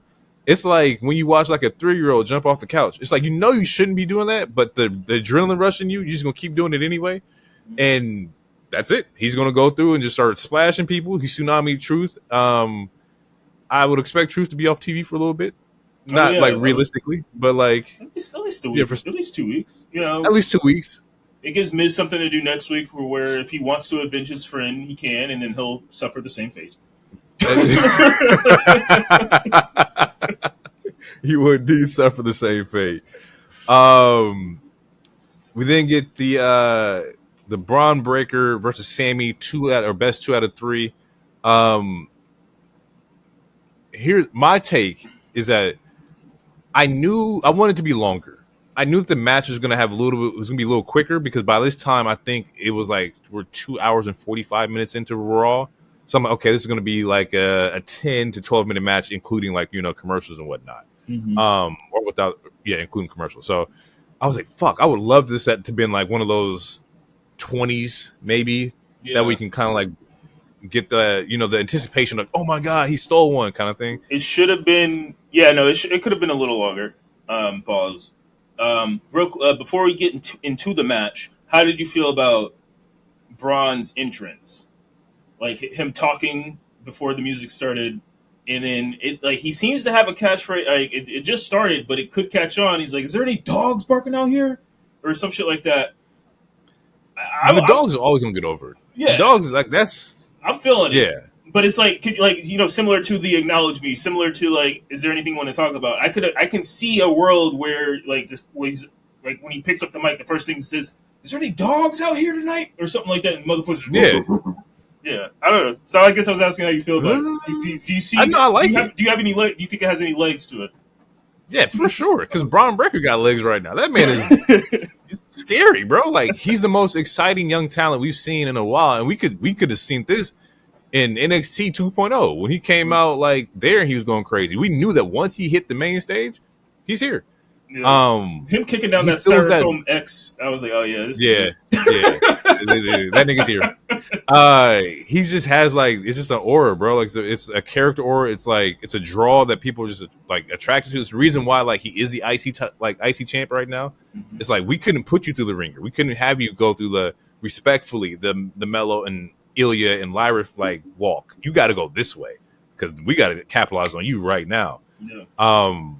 Like he is, he's the future Roman, or in 5 years he's that draw. Yeah, assuming they don't fumble, which I don't think H will, but no one's perfect. But yeah, assuming they don't fumble him, and he's cool enough to where obviously like we talked about it before, where it's like I don't know if he should be a heel. I think he should be a tweener, and honestly, I think that might happen once he loses the title. Or it might happen right before he loses the title because I can see it. I can imagine like him versus Bronson Reed at some point, and Bronson being that big heel, and that's what gives him that face push. Wow, but yeah, man, I'm digging it. I'm digging it. It's exciting. It's like 03 Brock. Like you just want the young guy who's just coming in just to like tear shit up and leave. Like the spears. Like it's just exciting fucking moves with him. But back to the match. A sneaky haluva kick gets the first pin of the match. He's going, from turnbuckle to turnbuckle. He gets caught off guard. We now 1-0 throughout the match. One part of the match was dope is that Sammy tried to hit a moonsault and it ends up getting like just reversed into like Braun Breaker just tossing this man. Like it's just like the power that Braun Breaker has is like he's good. He's really good. I don't remember what part. Oh, are you talking about when he like lawn darts him into like the chair on the outside? Yeah. Seeing that from the other angle, I was like, Sammy, bruh, you ain't got shit to prove, bruh. Because the original angle was it still looked scary. It still looked like a crazy spot. and I don't mean scary as like I was fearing for his life, but it's just like it looked like it hurt. But then I saw it from a different camera angle. I was like, oh Man, no, that that motherfucker that man into the you. chair. Like, yeah, bro. Like, who are you, man? Yeah, So that was fucking crazy. We get double spears for the second pin for Braun. So now it's 1-1. And as like the match is breaking down, Sammy climbs the ropes. Braun looks for a Frankensteiner and then gets knocked down. And then as Sammy tries to finish the move on the ropes, he gets speared out of the fucking air, and then we get 3-2 or 3-1, or 2-1 Braun Breaker. Now, I guess my question is that, and we already talked about a little bit, is that do you run it back, or does Sammy go and do what we all want him to do, which is the bloodline things? I think I think him and Sammy are done. Sammy, yeah, he lost twice now. He lost 2 in a row. So Yeah. I think he's done. Obviously, Jay already hinted at them going for the tag team titles. That might be the 5th Berlin match. We might get that might be it. Who knows? Yeah, no, I think the storyline's done, and we'll probably get him and we'll probably get Braun and Ilya now, or yeah, I don't know. They similar to what we talked about with the tag teams. Like they got to flesh out this mid card division now, and like so we know exactly who's in this mid card division. So yeah, Right. Like, who's next for Braun? I'm assuming it's going to be Ilya, but after that, then what? It might be Bronson, like a particular like I think Bronson Reed and Braun Breaker would be a good feud, especially if it makes Braun more of a tweener / babyface, because people don't want to boo him. Like the dog barking thing, it seems to be getting over a lot. So yeah, And I think whoever you pair with them, they got to be able to. The dog's barking can't kill that character that he's going against. So you got to put him up against somebody who's able to handle the level that this motherfucker's coming in as the crowd favorite. So whoever the next opponent for Braun has to be somebody who can hold his own. A Sheamus, but like Sheamus is what Pete doing right now, but like somebody who can like not be killed by outside, aura. Yeah. But yeah, that was Raw, people. We're gonna take a quick break real quick, and then we're gonna get into some AEW Dynamite, and then follow it up with our review for SmackDown. Warp drive.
Welcome back from the break, people. Let's get into some AEW Dynamite. Show kicks off with the CEO Mercedes Moné versus Shida. I have a. I enjoyed the match. I thought what it was a good. No, I was gonna say. I watched the first hour of the show uninterrupted. It was a good match, and I have a question for you before we get into this. Okay. How's your Spanish? I mean, This isn't a trick question. Solid. Okay. Because I feel like if the show continues to go the route that it's going, the only way people are going to be able to watch AEW is on Telemundo. So, what's wrong? You guys better get ready to learn your Spanish, buddy. What does that mean? I don't know. I'm just elaborate. I What's honestly, wrong with you? I just without the TV deal, this might end up on the ID channel or something. Might end up watching this on between Impractical Joker reruns. Jesus Christ! But again, I'm being Fucking shit. facetious.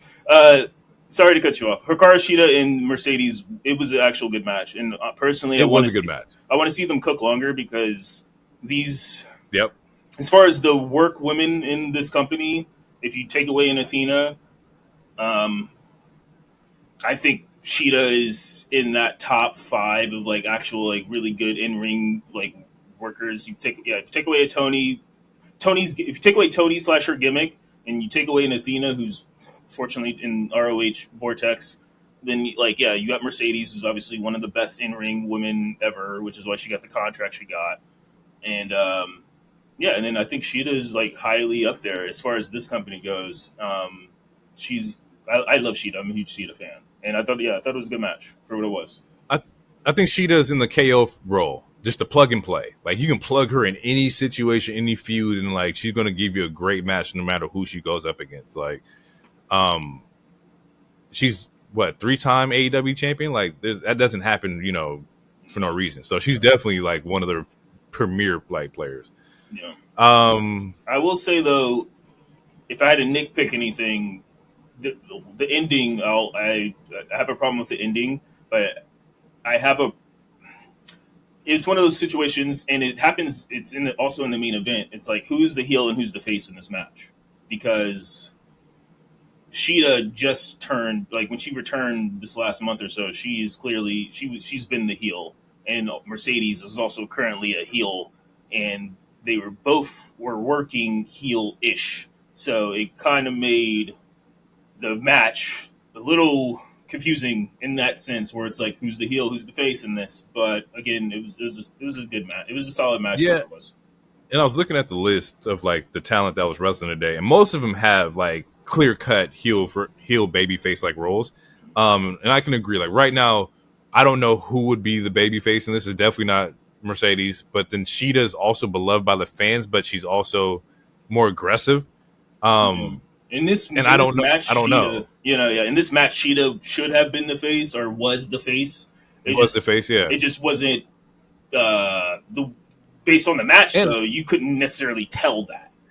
And I think you could, just based off of like the way the ending did happen, to where Camille ends up kicking Shida in the head. So it's like, okay, outside interference, they're jumping the baby face. So you knew, like, based off like those little elements, that Shida was the baby face. But yes, Camille ends up interrupting the match by kicking Shida in the face. It sets up the Moneymaker, which I still don't like that finish. I think I love Mercedes, but I think that finish is just trash to me. It's just because it looks like it hurts, bro. Like it looks like it's not fluid, it's not smooth. It only looked good on camera when she first came and did it. Day one. Her stands are like, it depends on who takes the move. And sometimes that is accurate. Like some people take the stunner a lot better. Some people take the pedigree a lot better. But in the Moneymaker instance, almost besides that very first example, and I think like one other one, like it all looks kind of bad. You're right. It doesn't look fluid. It looks janky. It's awkward, and it's like it's one of those moves where I don't remember. Did she hit that on Nyla Rose the other week? Yes, okay. She did hit it on Nyla. So all right, so it's like she can do it on Nyla, but it's, I don't know. To me, it's one of those. She did it on Willow too, and when she did it on Willow, it just looked like because she's so small. If this was like Wardlow doing this move, it looks kind of crazy because like it's the bigger dude with the muscles, like the frame is bigger. Like her frame's so small compared to the talent that she's working with that it just looks awkward. Yeah, like because not every move can be done to everyone the same size, and that's why that's why I like finishers that was like the code breaker. You could that's why Jericho switched to the code breaker, because like you could do that on anybody. It doesn't look like it because it looks awkward putting Big Show in the fucking walls of Jericho, type of thing. Or that's true. That's why I like Seth Rollins Stomp. You can literally do that to anybody. Anybody. So RKOs. Anybody. RKO, So it just looks awkward. I think she should go back to the bank statement, call it the money statement or some shit. Who gives a fuck? But yeah, it looks it does look awkward. Or And maybe use that as like a signature for certain like talent, and then just focus on like is the bank statement the submission lock that she does? that was Like, that was the submission move she used to do. That was her yeah, finisher in the E. So I would I say would just focus on that. make Yeah, them make the that's moneymaker fine. the signature. Money maker them into a bank statement. I would say do that. That's cool. I'm okay with that. Post match we get Britt's music hits. She looks for her through the at the entrance. Definitely not at the entrance. Camille attacks a fan wearing the Sting mask, thinking that it was Britt again. That was not the case. She just jumped some random fan, and then we see Britt come out through the crowd, and why am I drawing a blank? Mercedes Scares off Mercedes out the ring. Yeah, and Well, Britt okay, puts she him in didn't. glove and whatnot.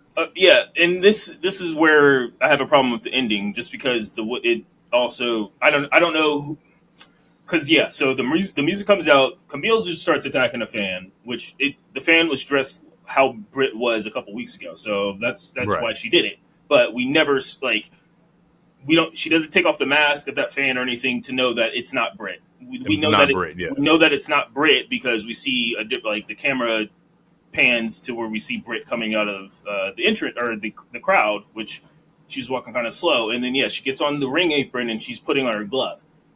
Now I don't know if she was doing it too slow or if Mercedes turned too early, but the cues or the timing was off because Mercedes turned and Britt is still putting on this glove, and Mercedes does not react at all until Britt gets in the ring.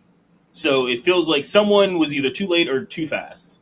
And then she almost gets her in the lockjaw, or she's setting up to get her in the lockjaw, and then like Camille kind of does like a light shove after like 30 seconds of already trying to not 30 seconds, it was like 15, trying to just pull her out of the ring, which I don't know how I guess she was maybe too far.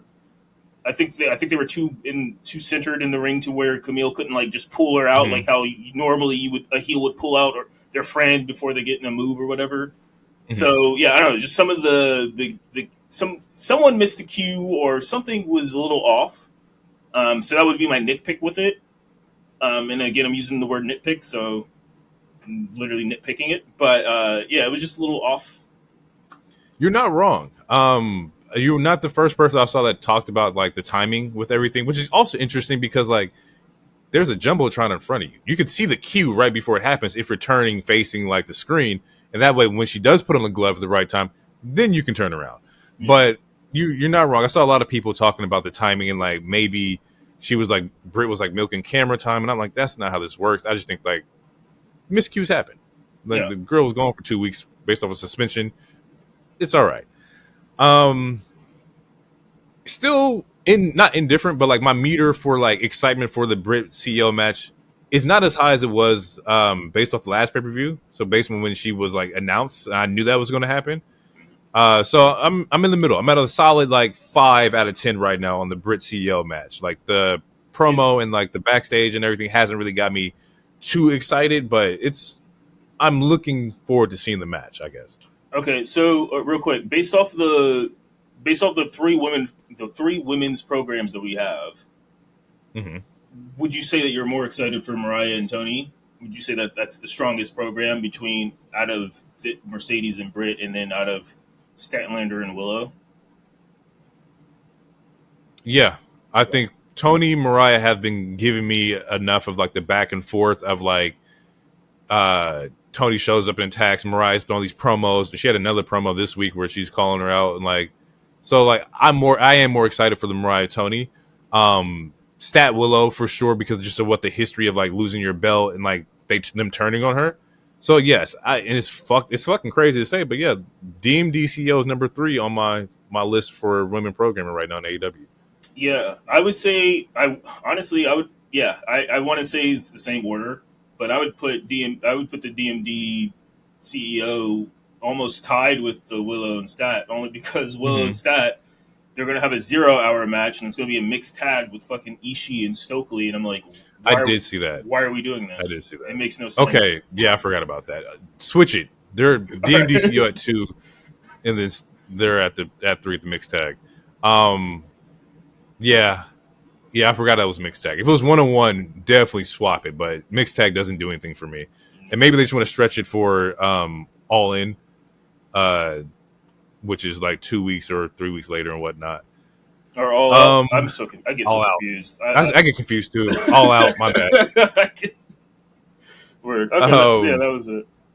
Next match was Lethal versus Hangman. I like that. I like unhinged Hangman. I like the fact that like he thinks that he's the good guy in all this that happens. And while I was thinking about it, if you have somebody break into your house and terrorize your family, are you the bad guy? And they leave you because you let somebody break into your house. Like, are you the bad guy? I don't think he's the bad guy. No, Hangman is justified in his anger. And then you get fired by your friends? It's not being portrayed correctly, to my personal opinion. He's right. Like, sounds like Batman. He's upset. He's in these random matches. Like, he had that random match with Darby and like, this match and someone. But yeah, I don't know. Yeah, no, he's not wrong. It's the similar thing that we were talking about with Judgment Day, where it's like, this Swerve broke into this nigga's house and held his baby. I'm sorry, I would shoot. I'd have to shoot somebody. Like you're a cowboy, bro. Where's your revolver at? Because I'm just like, where's your revolver? It'd be Red Dead where I'm at. You want to talk about Red Dead Redemption? That would be the real redemption, shooting that nigga. But and maybe that's long term booking. Maybe that's the long term story that they're trying to tell. Is like this man is lost, and like he got to make it right by fucking killing off Swerve. Which I do think that's the guy who's going to end up taking Swerve's belt from him. But I do think they should portray that story a little bit better to where like from me just watching, I could see that he thinks he's not bad. He's coming out through like the baby face part of the tunnel through his matches. But that's like stuff that you wouldn't know unless you watched AEW in detail. But yeah, I think I definitely like the idea of him being like the good guy that people are like, man, he's just fucking crazy. No, the man is fucking distraught. Lost his family, lost his home, kids, lost his elite group, and is losing matches to people he shouldn't be losing to off roll-ups and shit. Yeah, I'd be mad too. Yeah. But once again, long-term booking with this. They gotta orchestrate just a little bit better for me. That's how I feel. In this match, it looks like it's just unfinished business that Hangman has had with Jeff Jarrett, to where like his interference in the Bryan match. That's why this match is happening. And it makes like he didn't hit Lethal hard enough in the head with that microphone. Personally, should have hit him a little harder. Let's keep it a buck. And also, Lethal was just like shaking off the hit. It's like, bro, he's hit you with he hit him with the microphone like 6 times before the match started. You shouldn't be fighting back. But big ass ball head. So I don't know. I don't know what. Yeah, but right man won. I'll say that. Wait, no, Hangman won.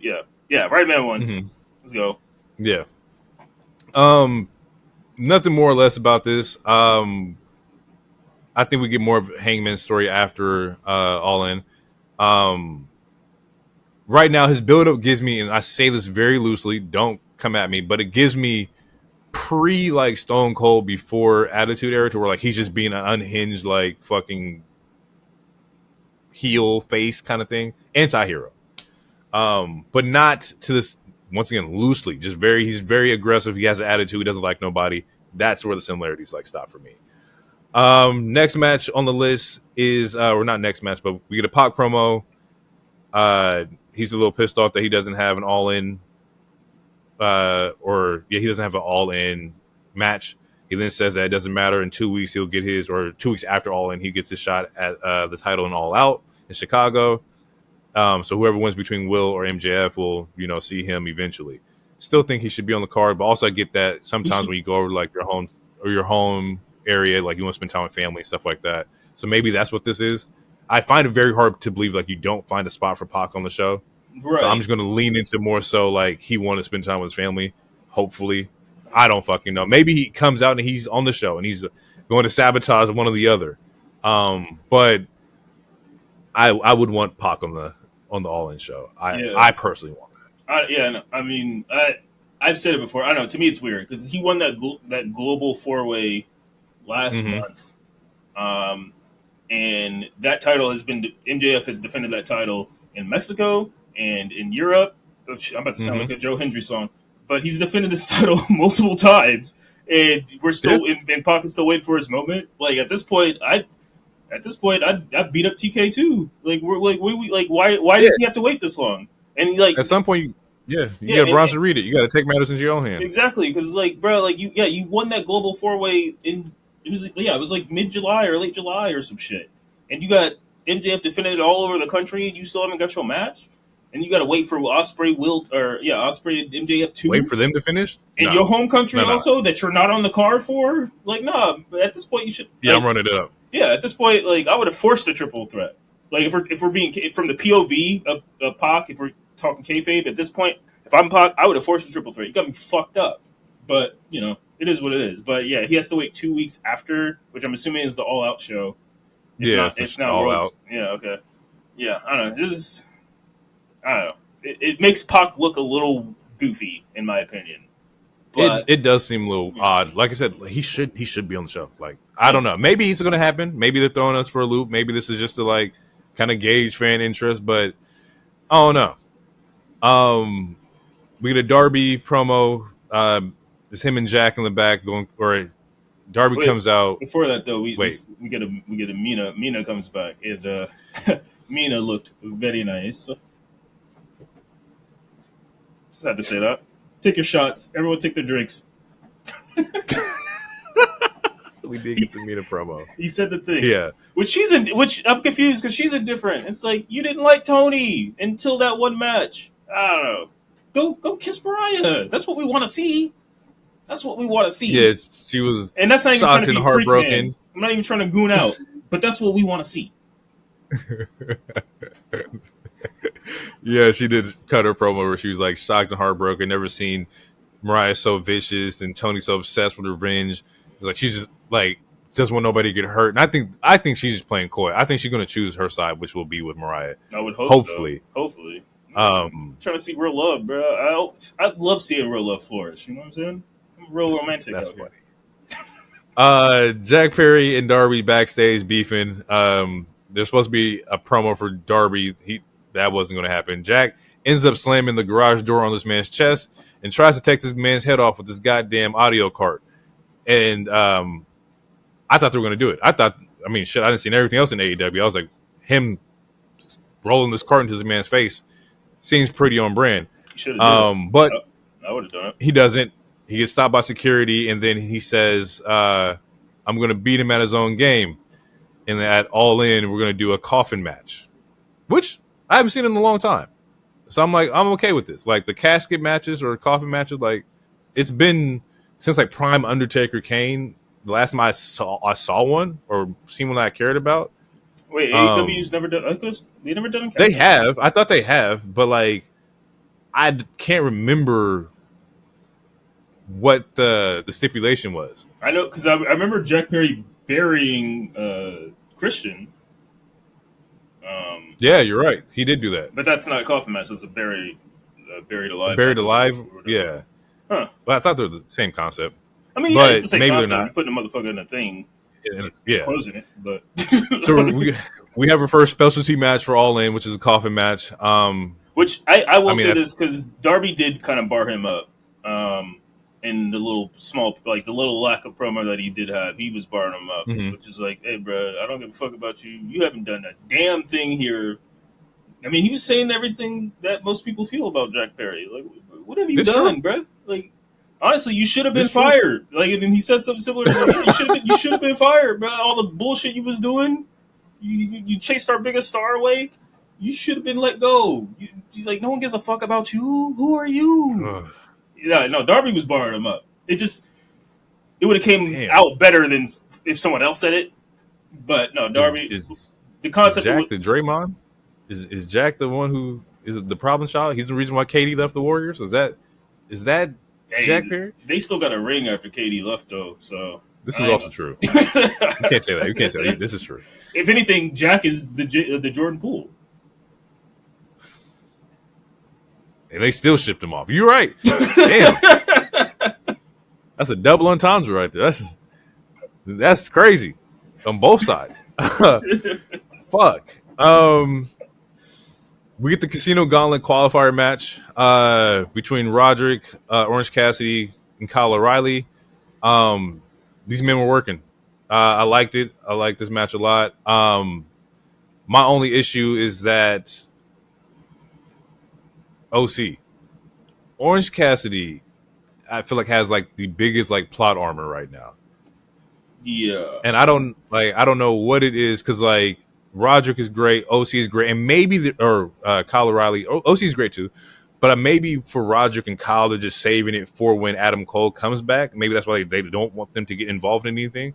But fucking Orange Cassidy is like a Kingdom Hearts boss with like fucking 8 fucking bars of like health, bro. He's unbeatable. And when he is, it's like, all right, now we're gonna put you in the next big thing.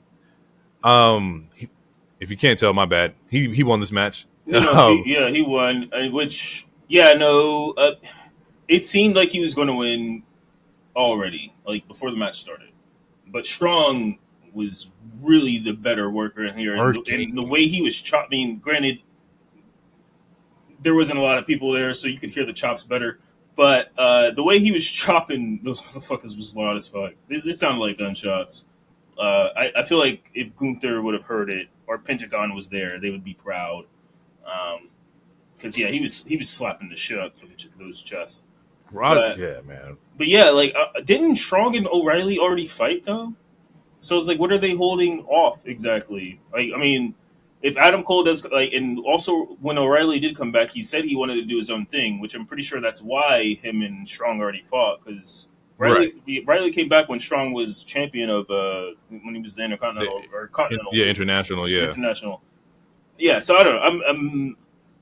I hope there's a vision. I hope there's a long-term story, but I'm not seeing the vision right now. I don't see.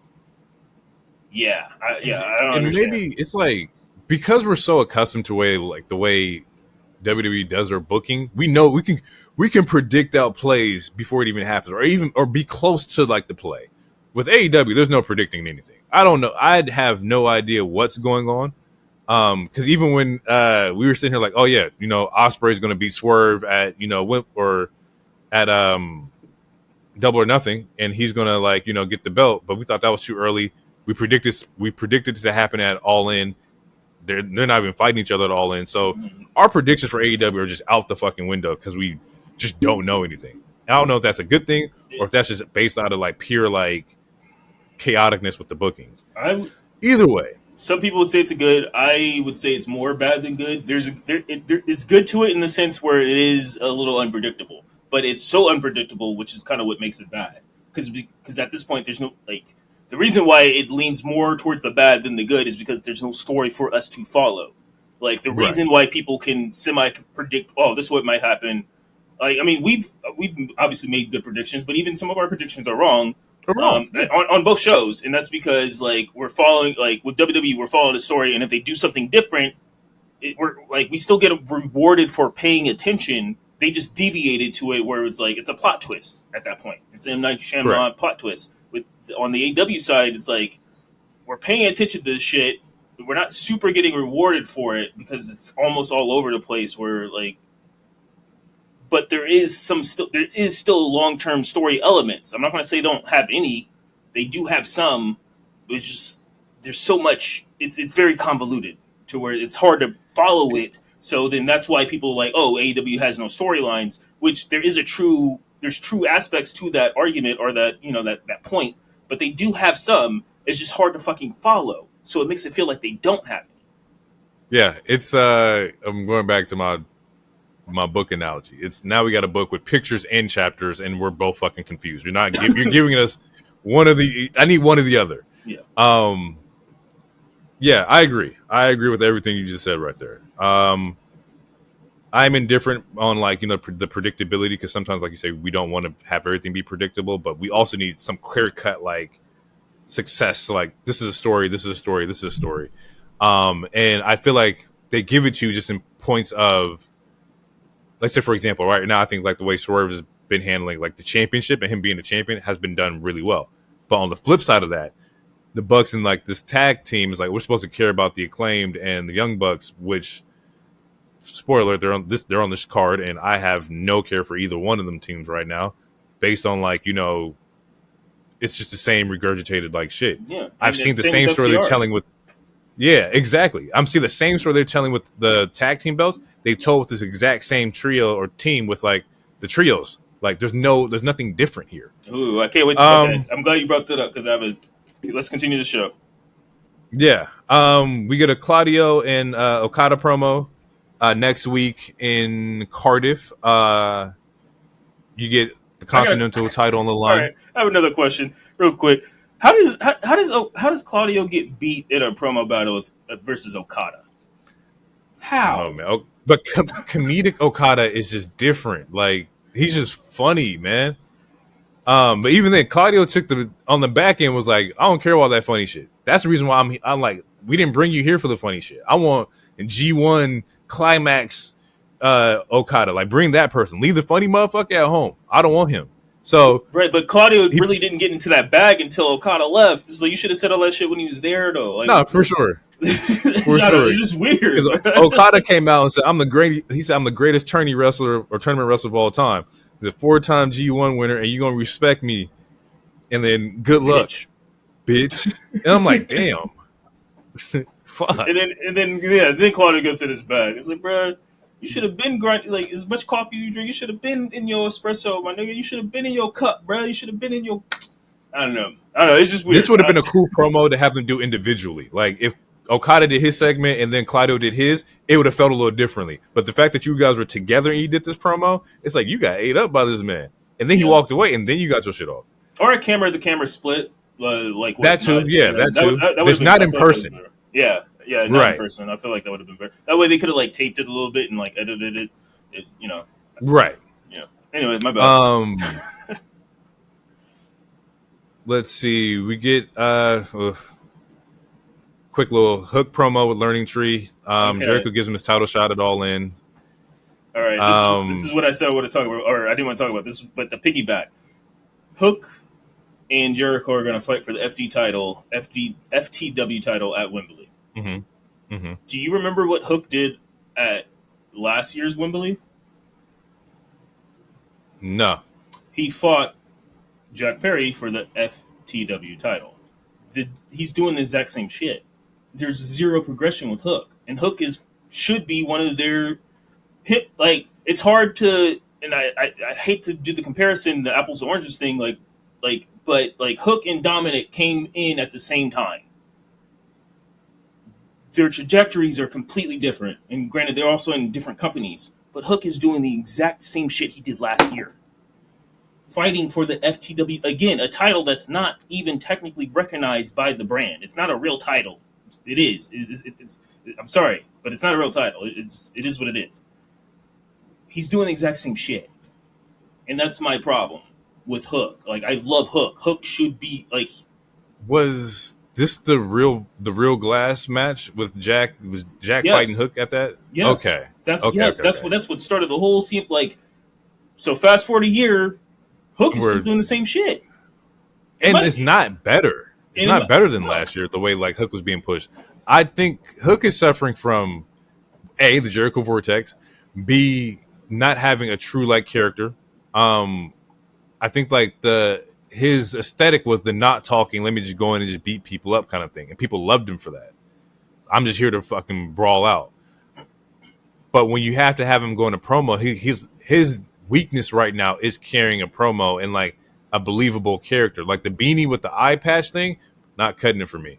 Like it's just not resonate. It doesn't look good on camera. It looks ridiculous. Yeah, dude, look like a Saints Row character or something. Also, the fire happened like a long time ago. Like 3 weeks. I think Joe was still there when the fire happened. The fire happened. Yeah, it was like 3 weeks. I don't know, man. It's like I understand the idea of like selling the eye and selling like, oh, he burned me in my face and whatnot, because that's just a part of wrestling. But that's just not translating. This is probably one of like the weaker promos currently. I think he needed Joe and the Shibata. I was looking forward to like their trios and stuff like that, because Joe's able to like he's able to push a segment into a different area. Without Joe, it just crash landed. And we don't know when he's going to get back because we don't know how long filming is going to take. Exactly. God forbid if this feud is still going on, when he could return. It bet not. It bet not. I think after this, like personally, if I was Tony, I would personally retire the FTW at All In. Let this be the last one. We don't need it. We have way too many titles. It just ties up, other superstars that can be going in other places. Yeah, but anywho gives him this title shot, but next week he has to fight Big Bill and Carter, so you'll see Hook versus Big Bill. Then we get the Bucks versus the Acclaimed tag team match. 115 days since defending. Not good. You know me, I don't like that shit, bro. If you want to play part-time and have belts, just don't do it. Just be part-time. But on the opposite end of this is that, okay, if you get the belts off of the Bucks, it just goes to the Acclaimed, and they just have the trios. It's like, this doesn't do anything either. No. I never thought, like, I would have seen, like, AEW lost in the tag team, like, division. I thought they had some really good tag teams that they could have used. But as of right now, things are pretty stale. This is definitely, like, their weakest division so far. This match itself was good. I did enjoy this match. I enjoyed watching this match. There was initially Billy gets ejected. He gets tricked to holding a chair, so like there's no Billy Gunn at ringside. Max has a dope like military press spot that he does that was clean. Matthew Jackson powerbombs Bowens on the entrance ramp. That was really fucking hard. It sounds like he got powerbombed in like a fucking bowling alley. And then the ref gets hit, and we all know when the ref gets hit, the shenanigans starts. That's where all the bullshit starts to happen. Matt gives a low blow to Caster, and then tries to use the title to win the match. At this point, FTR comes out for the save, and then Matt spits in Dak's face. Just a nice little hawk tua on that man's face. And then forcing a DQ, and as they all brawl, Acclaim's pissed off that FTR fucked up their match. We find out that next week on Collision, or this week on Collision, FTR versus Young Bucks, or FTR versus Acclaimed, winner faces Young Bucks at All In. When I think they should have just been a triple threat tag. I would have been cool with that too, but it looks like we're getting. It probably will end up being. It probably will end up being a triple threat. Okay. Yeah, I mean, it probably will be, honestly. Because you said what? That's the number one contenders match is at Collision, right? Is that what you said? Mm-hmm. Right. Okay. Yeah. Well, then I'll probably get interrupted. Well, shit. That's if the Young Bucks even show up on Collision. But and that's the thing, bro. We ain't seen them on a Saturday. You think they work Saturdays? Not since CM Punk left and they did that fake ass victory lap. But my thing, honestly, this week's episode should have been the number one contenders match, and it should have just ended in the DQ, thus setting up. There you go. And maybe that's too WWE brain thinking, but I don't know. To me, it's ass backwards. You have the championship match, it gets DQ'd, and now since that championship match gets DQ'd, we're gonna have a number one contenders match with the people who DQ'd the match versus people who already had their right to get that title match and was actually in that title match. It makes zero sense. Yeah. And no one cares about any three of these teams anymore. No. It's like the elite stuff kind of buzzed down. Like I said, people were just tired of the Acclaimed. And then people are tired of FTR now too, because all the we're tired of hearing the Raw speeches, and also the way that they were booked against the Young Bucks. Young Bucks, sunned them the last couple times for the most part. And the thing is, I think last year they did FTR versus Young Bucks at All In. Yes. So if I'm predicting, I think it has to be either the triple threat or you just do Bucks versus the Acclaim to make it different. If it's FTR Young Bucks 2 at All In, I guess because you can still do it. Two. But it's not even 2. It's definitely like not 6. It's like 6 or 7. Yeah, we can pass on this for a little bit. Yeah, unless it's like a stipulation match. If it's like, oh, we'll fight you, but it's in like a steel cage and you got to climb over, whatever. Other than that, I would predict that it's probably going to be Bucks versus the Acclaim, just to be different. Out of that, We got a really cool historical like video package for Daniel. They're really playing into like, this is going to be his last time wrestling, and they grab footage from like Ring of Honor and a couple of those indie shows and whatnot. And this leads into the Swerve versus Yuta, which Bryan Danielson is at ringside watching Yuta, which is his protege. This was a good match. I'm not mad at the Swerve versus Yuta match at all. It was a good squash, but to piggy, but that's what I mean. Yeah. It made the champion look like he should. When we first talked about it, I think it was like he fought Fletcher, and you were like, man, like their champion should look like a champion. We have now got that 3 months later, and he went in there and made Yuta look. You're not ready for this, which I'm not. Okay with that. I meant to. No, he's not. Yeah, in the questions, I did have another tag team, and I meant to. It was Wheeler Yuta with a bag of charisma. I think that'd be a great tag team. But I swear, bro. To piggy, or this is what I was talking about or foreshadowed earlier when we were talking about Mercedes and Shida. Who's the heel? Who's the face? Last week in that promo of JR, Swerve explained why he finally turned babyface. On that same show, he comes out on, at the end of Bryan's match with Jeff Jarrett, saying pretty much, "I'm gonna cripple you," all this other shit. I'm gonna fight your boy. This week, he demolishes his boy. So now he's back a heel. He just explained last week why he finally turned babyface.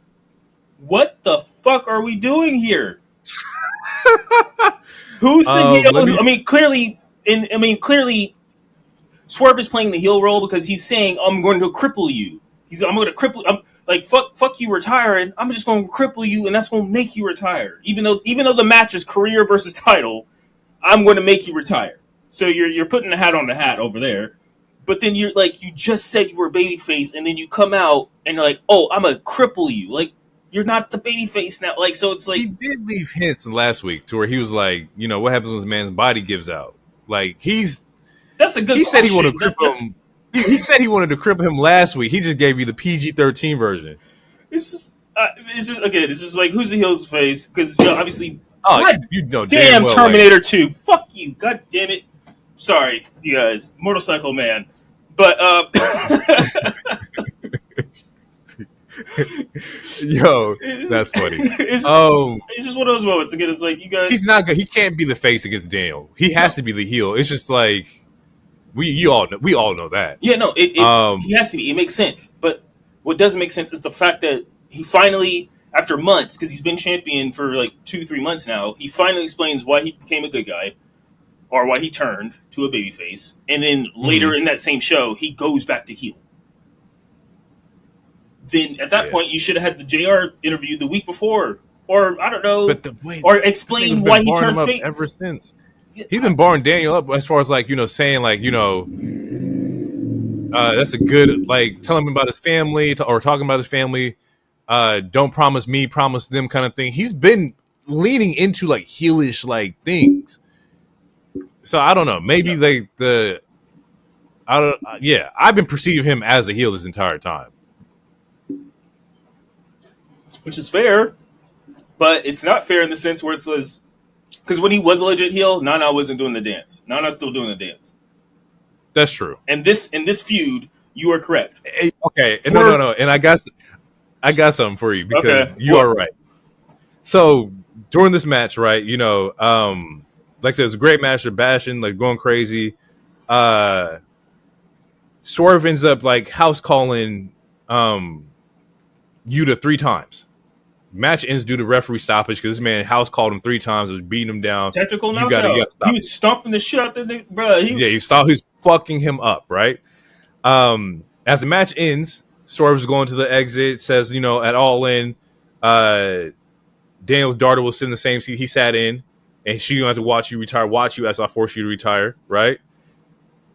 Man makes a lick back. He U-turns, comes back, kicks Daniel in the side of the head, right? Boom, Daniel's on the ground, fucked up.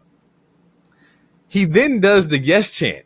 And when your crowd's supposed to say no, these niggas is like, yes! So you are right in the aspect of like, he turned the yes chant into his shit. And they're cheering him on as the heel. So you are right. That it's who are you? What are you? Are you the babyface? Are you the heel? The crowd wants to see Daniel lose. Like, I ain't never seen the crowd do the yes chant for somebody else.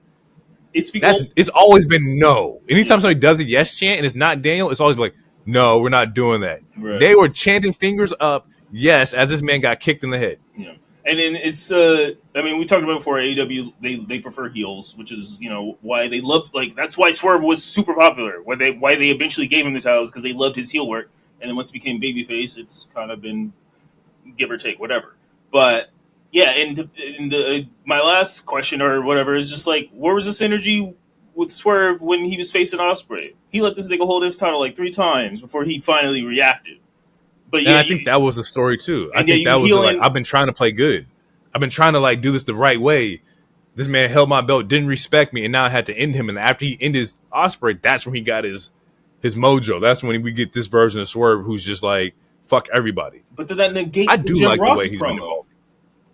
Yeah, but like I said, the Jim Ross promo was like, it was like somebody talking to like their parole officer. You're just saying all the right shit just to get out. At least that's how it could be.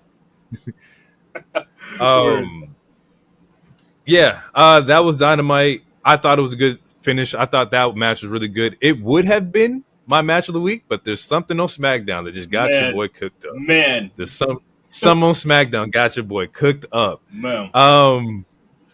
Before we get into SmackDown, I do want to give a quick shout out to just a spotlight of 2 superstars. I was watching Ring of Honor Death Before Dishonor earlier today, and I peeped the Diamante Layla Hirsch match, the just death match they had. Fire fucking match. Shout out to them. I peeped it. If you have a way of seeing it, definitely check it out. The women are great. SmackDown, Orlando, Florida. We start off with the celebration of the new champion, Queen of the Ring, Queen Nia Jax celebration with Tiffany time. The ring is decorated. You have Pretty Deadly doing the musical. I loved it. Yes, boy. They were kind of off sync. Obviously, one of them has rhythm, one of them doesn't. We'll get into it. Like, I was like, I thought my headphones was messing up because shit was so off rhythm. No, I put them bitches back on. I was like, no, that was them. Yeah, no, they did. I don't know if they practiced that enough or not. I thought they were in Jaguar Stadium with the production sound. So you got Matt Castor's mic all of a sudden? What the fuck is going on? Fuck. But yeah, Nia is like, I need everyone to bow down to me, and that includes you, Tiffany. And Tiffany's like, what? So like the dynamic between them is pretty good. It's leaning towards Tiffany. Whenever she does cash in, assuming she cashes in on Nia, she might become a face. Which I don't know. I mean, Tiffany has been a face briefly in NXT, but I feel like she's a better heel. But okay, real quick before we continue, how would you feel if Tiffany became a face based off of this relationship? Because it seems like it's becoming, the younger sister, the older sister, and obviously Nia is kind of a bully. It seems similar to the Nia Bliss thing, where Nia was like getting bullied by Bliss, and then that's how she had her big moment and got the belt and everything like that.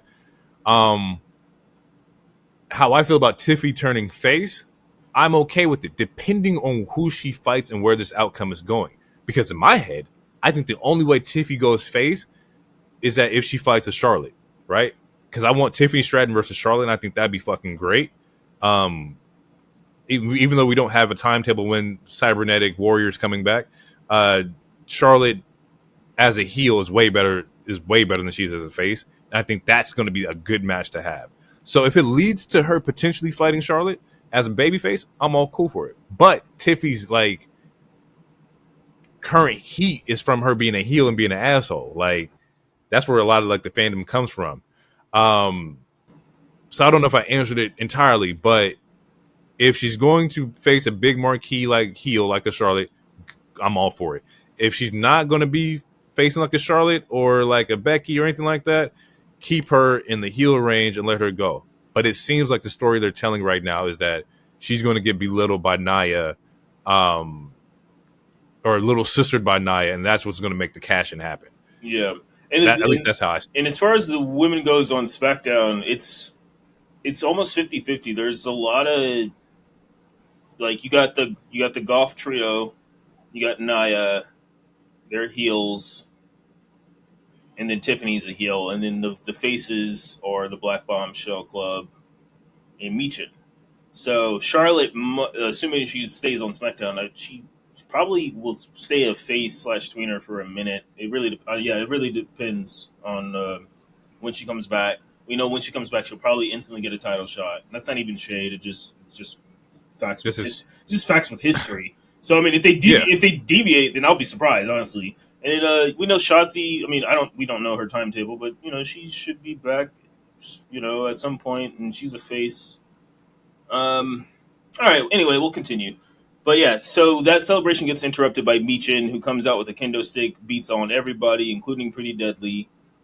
It looked good, and spoiler alert, that's going to be the first program. That's going to be Nia's first feud, which obviously, if you've been watching the show, you've seen them fight. They've been telling that story, for a while now, for a minute. So, and then after that, we get some hooping, bro. We get Mello versus Andrade 3, and hold on. We got a nice Cocoa Butter Combat Club package. Oh yes, very very demure, very very mindful, very very demure. I fucking hate that thing. I only said that to be topical. I hate it. I don't understand it. I hate it. I just said to be cool. I don't know what the kid's saying. Is it Riz? I don't know. I understand Riz. I'm so out of the loop. Like it's one of those moments where I will be fine with being an old head. I don't get it. I don't understand. Oh, for sure.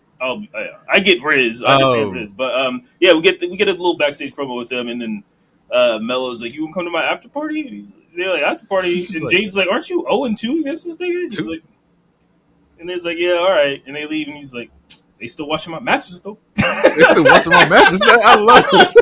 I love that shit so much. Bro. It's like, they still watching my matches. It puts on the headphone. And spoiler, he didn't have an after party, but he went to the club after because his real life girlfriend, Klana Jordan, North American Women's Champion. Yeah, they were at a club. And he was celebrating. Funny. Because they were in Orlando. Bro. So like, also another reason why because we see NXT stars there. They were in Orlando all throughout the show. Yeah. But yeah, we get Mello versus Andrade 3, man, and they were fucking hooping. They were in their fucking bag. And if it wasn't for the match that's later happens in this show, like I'm telling you, bro, this could have been like this could have easily been the match too, bro. Like because these cooking, man, bro. It was cooking, bro. Mello wins. Mello wins with like a roll up maneuver thing, which is similar to part 2 that they had. But he reverses the message into a roll up. Yeah, and man, I don't know, man. It was just a good ass match. I like what they're doing with this feud because there's no title involved. Nope. But it feels like a real rivalry because after this match, Mello's celebrating a little too much, and like Andrade was even trying to give him his props. He's like, "All right, you got it." Like he clapped. And Mello was just like really just egging him on, and he's like, "Nah, man, I won." Like he's like, "You got to raise my hand," type of thing. And then it got to a point where it became a pull apart brawl, and it's like this is a real like, and this is the kind of thing that we want, and especially like just in wrestling in general, where not everything needs to involve a title, especially when it comes to the women, like because like we need storylines that don't always have to involve a title. Like we just want good storylines. Like this rivalry feels real as shit. To the point where they had a pull apart. There's no reason. Niggas got if you think about it, like in hindsight, like did they need a pull apart brawl? No, not necessarily. This isn't Roman and Fatu or Seth and or Punk and Drew. But like no, like based off these last 3 matches, based off of like how everything's been presented, like this, it's a good ass rivalry. Like this is like like these motherfuckers, they ain't fucking with each other to the point where producers and shit have to pull out. Or come out. I miss like building real rivalries that like that's not like one-offs. Like this is a rivalry because we don't fight each other 3 or 4 times, and like you got the best of me, I got the best of you. Like I love this. You also got to understand that like he was talking a lot of shit. Like he was sitting there cheering in his face and everything. You got to realize that the last young nigga that got in Andrade's face got punched in the face. Yeah, and that's real life. Hey, Sammy Guevara, what you doing? You in ROH? That's wild. But I really can't stand you, bro. I swear, I promise you, bro. Jesus fucking Christ. Oh, fuck. But yeah, to piggyback off what you were saying, it's good to have it's good to have like real rivalries Build where that. like Yeah. build that and keep it consistent and do it for the women. Keep it please. fresh. Do it for women and keep it fresh. Don't give me no, like, we got 3 hardcore hitting matches between Andrade and Carmelo. These were great fucking matches. And they all felt fresh because these workers are great. And the thing is, like, when you see that lightning, capture it, bro. Give it to me. Yeah, it reminds me. This is the first time WWE's doing like the respectfully, like doing like the AEW thing of giving you, oh, you want 3 matches of good shit? Cool. Remember when we got the Luchas and Elite and like it was best of 7? Yeah, like give me that, bro. And in WWE, the last time we saw that, NXT, they had Nathan Frazier and Axiom. They did like a best of sort of. And they became a tag team and became champions. And the last time we saw that in WWE would be Cesaro and Sheamus, where they had like a best of 7, and that shit was heat. Yeah. And eventually, what happened? They became the Bar, and they ran the tag team division for a while. Like you see the chemistry just build up. Like it gets people excited to like watch them wrestle. And shout out to like Andrade. And he's getting over. Like he still doesn't have a manager. He still does need to work a mouthpiece, but he's getting over with the audience based on having good matches. And Carmelo's doing the same, but also he's also able to talk. Like he's getting those random backstage moments, talking shit and all this other stuff. And honestly, I need a best of 7, bro. I need NBA rules. Matter of fact, next match I need an Iron Man. Fuck it, like because we already got a 2 out of 3 this week, so I need an Iron Man. I need to see them. I need a 15-minute Iron Man match, maybe 20. I need something let them cook. And honestly, we talked about the tag team divisions. They could be a tag team for a little bit. Raw desperately needs it. Obviously, not a lot of people on SmackDown are going to get time. The more Bloodline stuff that happens, the more Cody stuff that happens. I wouldn't be upset. Like if it's just a one-off, like a couple months, that's a 3-month tag team run or something. I don't know. I'm not mad at it, but there's a lot of other tag teams that still haven't got like flushed out yet. Like, true. I need we're Pretty looking Deadly. at Baron and Apollo. Yes. DIY. DIY is flushed out. They flushed out. Not really. They flushed out. Not really. They had a 29-day run. A 29-day run. That's crazy. And they had a Black and Gold Classic on this exact show. But we'll get into it. They title reign came with an eviction notice. That's crazy. When it comes, as soon as they got a pink slip. When you fighting a Samoan or a Tongan, I get it. Speaking of Tongans, we got a solo promo. Don't like it. He says if he takes back the Ula Fala, he becomes tribal chief, and he's talking to Tama, and he's like, well, you got to acknowledge him if he takes it back. That's if he takes it back. Yeah. And he's doing the inhale, deep hale promo voice, which I just like. Yeah, he went back to that. That's what I don't like. I did like the explanation of the symbolization of the Ufala. Jesus, I'm sorry. You got to respect it. I cannot pronounce this word. I'm going to sound ignorant every time. But like he actually, he gives explanation on it, and it makes it seem important. It's like, I'm the tribal chief since I have this. If he takes this, he's the tribal chief, and then you have to acknowledge him. Then I have to acknowledge him. And which also sets up other story elements to where, like, hypothetically, down the road, let's say Roman does get this. Let's say, like, whether it's pre-war games or whether it's after war games, let's just say Roman does get this back, but then the new members they don't obey by those rules. So that sets up other future Bloodline versus Bloodline shit. And you can tell, like, when he said that to Tama, like, he was like, huh? I ain't acknowledging shit. Like, he kind of, like, didn't respect that saying. Like, Solo was trying to, like, let him know, like, hey, this is the game. Like, he get it. You got to respect him. And you got to acknowledge him. And he was looking like, oh, the fuck? I don't. Like, so, like, over this necklace? I'm not saying it's going to happen, but I can see a storyline. I can see a multiverse where Roman gets it. And then Tama, Fatu, and Loa, they're like, nah, fuck all that. Like, and that's when The Rock appears. And then that could be the fucking War Games match. You know, where you still don't need a Sammy or Jay, and you can still also get the same story elements. I'm not saying it's going to happen, but I'm saying like.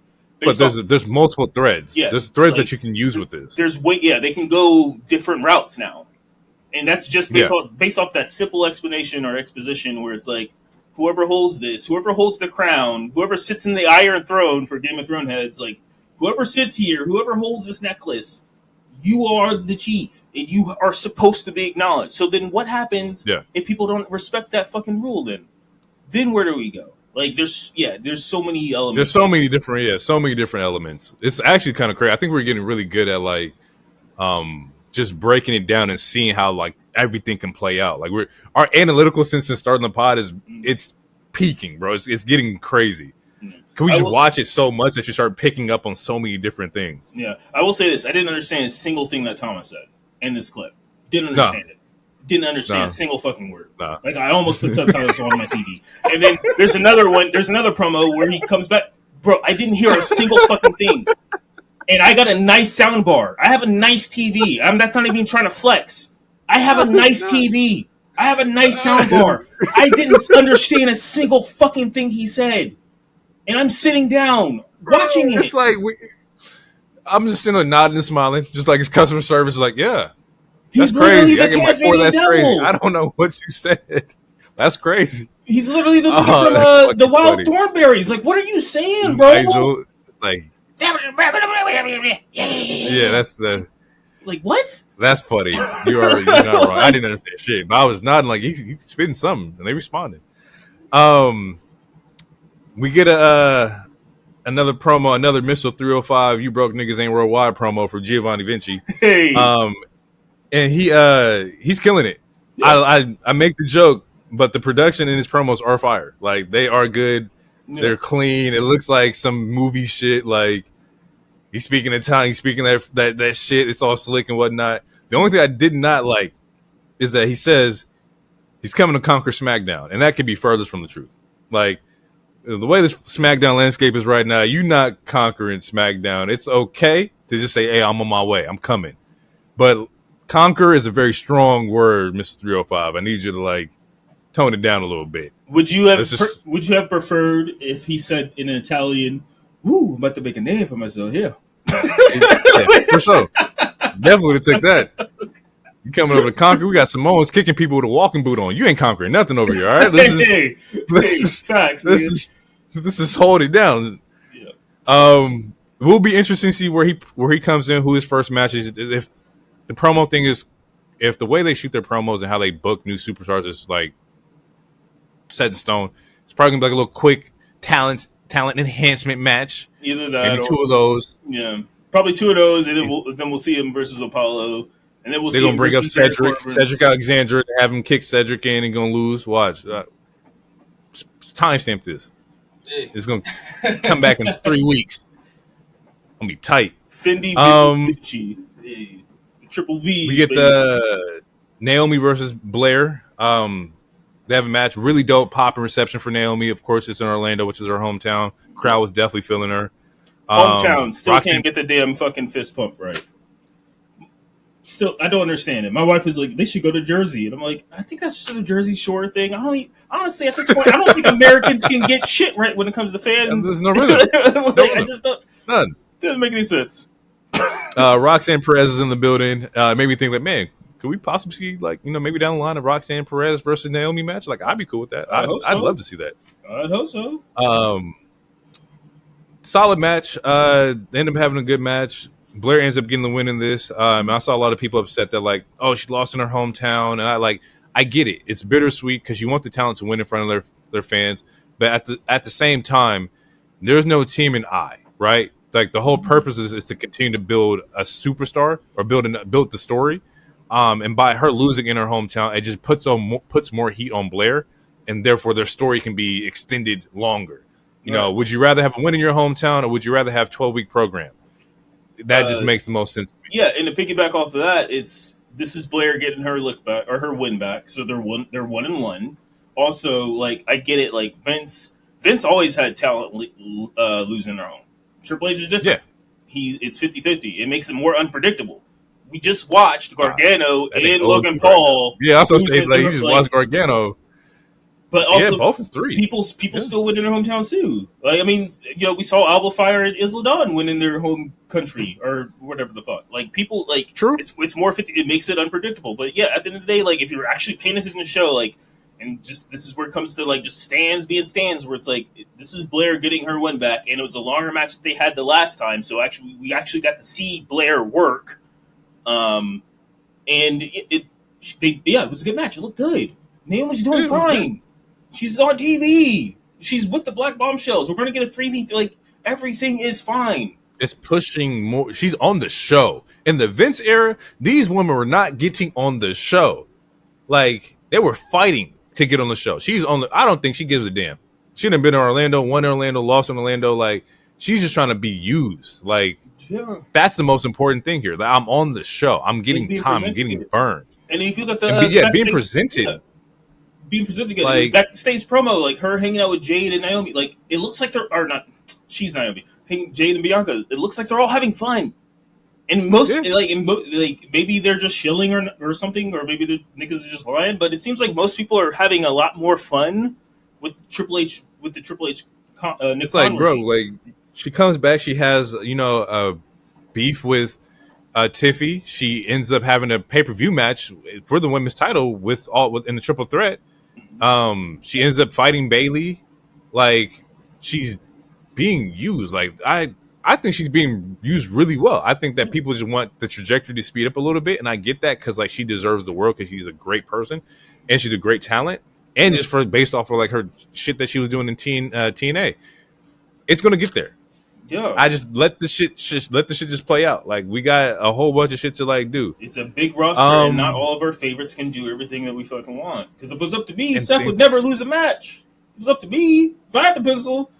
But then again, I don't. Talent for a whole year. Bro, that was losing to everybody. That nigga lost to Cody when Cody came back in Mania. 0-3 to Cody. 0-3. His first is the enhancement talent to somebody. He lost like 5-6 WrestleManias in a row. Until he fought, what was it, Logan, I think, or Riddle, or somebody, I don't remember, was like, he lost so many WrestleManias in a row. I want to hear this shit, you guys. Naomi will be fine. She's looking great. She's being used. I'm excited to see, to see her story and where everything goes. Presented better. We get an easy W promo from Aton Under disrespecting Kevin Owens, saying he doesn't deserve the title shot, and that, if I was Cody, I would have chosen him too, just because it looked like an easy lick. KO didn't like that. That didn't go too well with him. Nope. And at least the KO versus Waller. Ethan Page is in the building.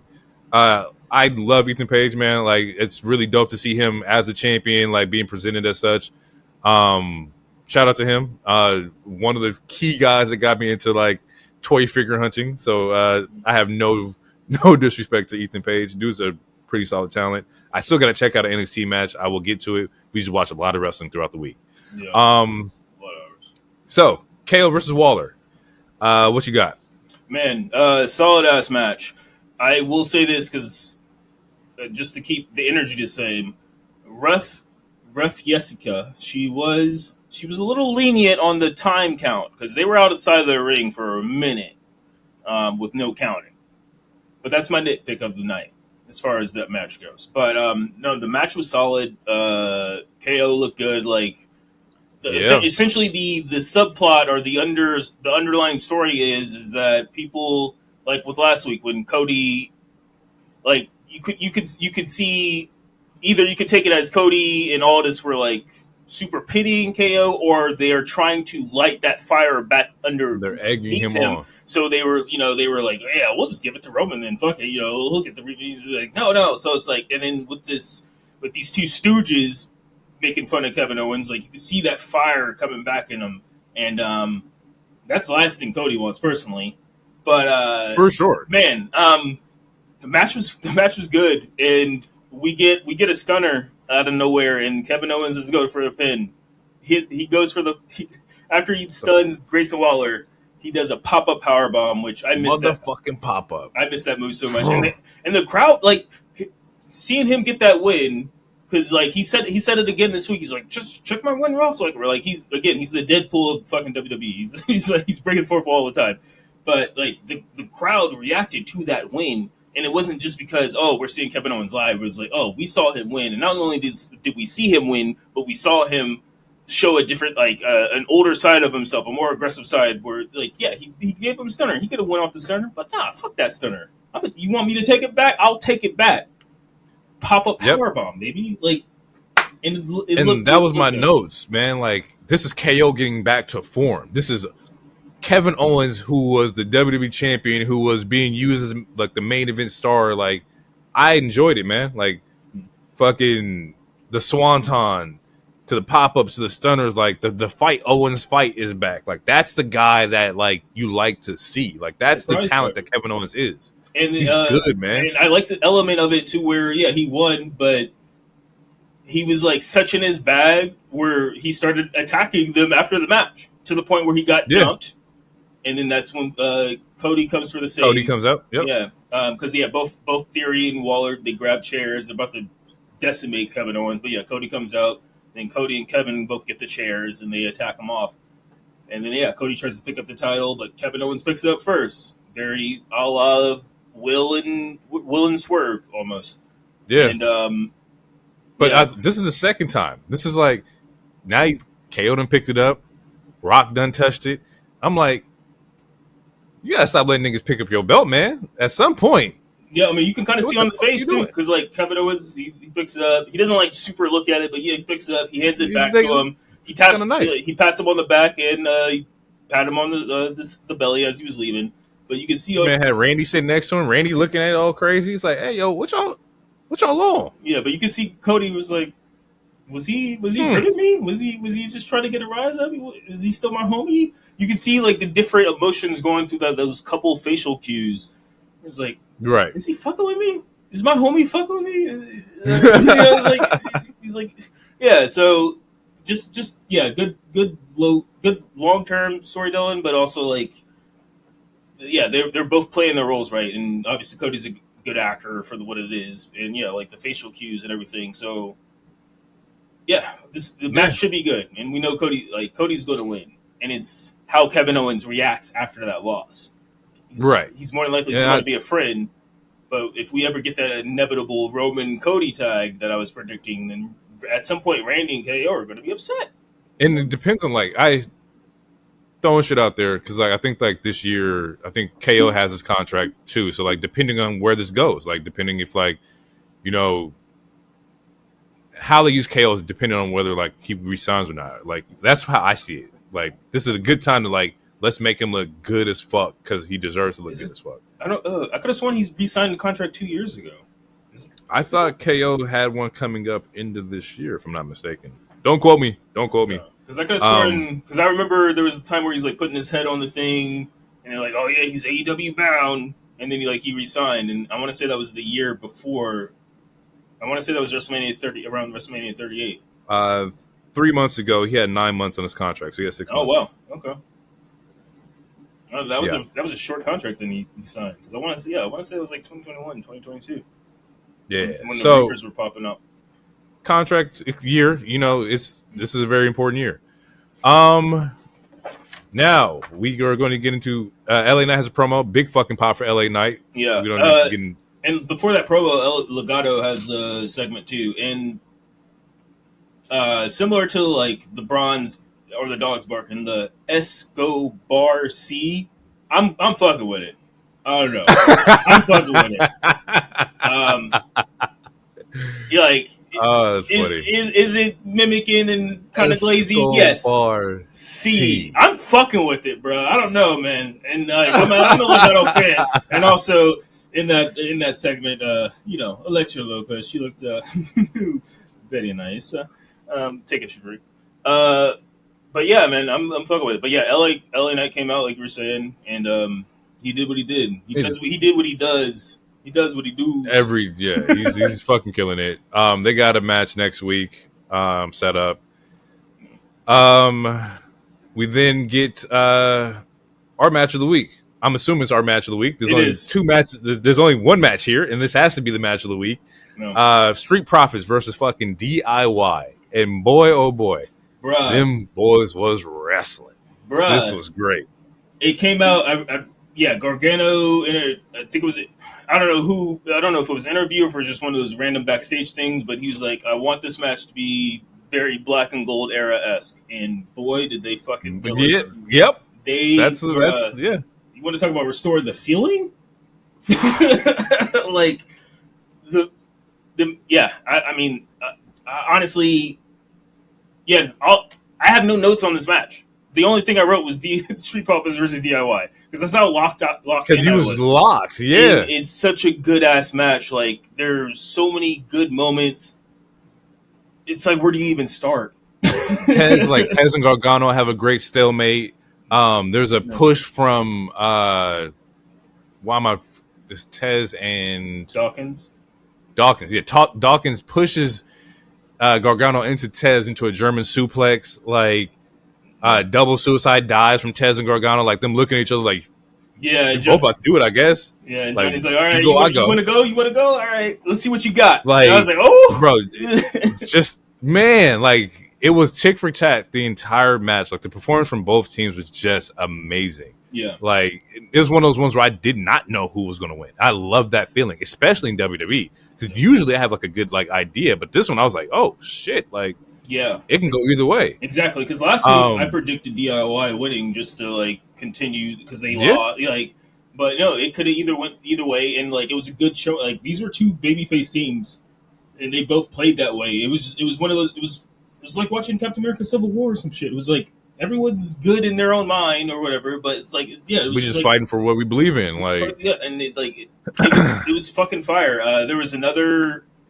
You already mentioned two good spots. There was the other spot where we get a super kick into the fairy tale ending, and you can see the slow motion. Gargano connects his foot with Montez's lips, like it hit.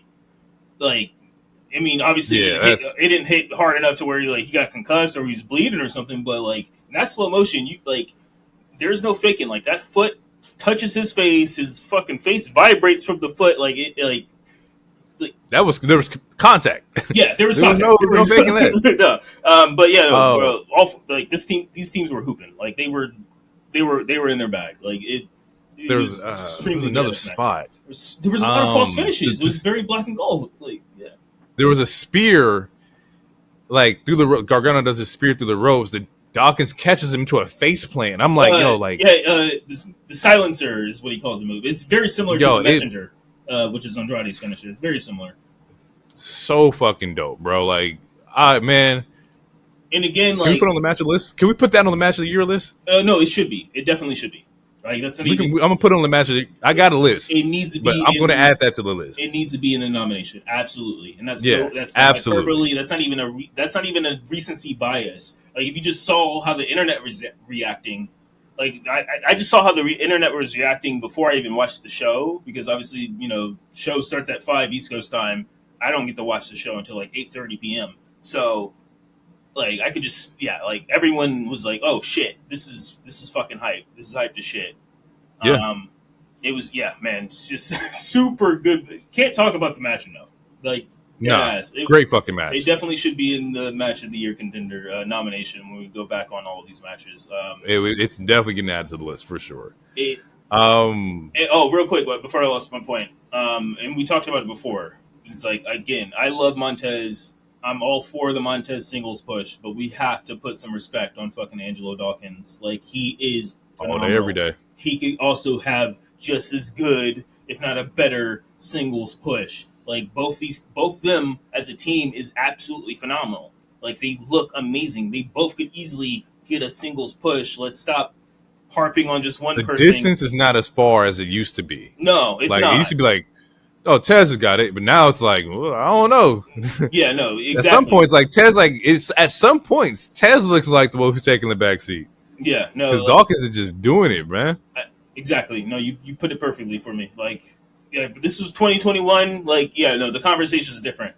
The conversation is extremely different. Way different. But even Natty, she was like, she tweeted again where she's like, she's just super proud of Dawkins because that's how committed he is. He's in the dungeon on a weekly basis, training, and you can see it.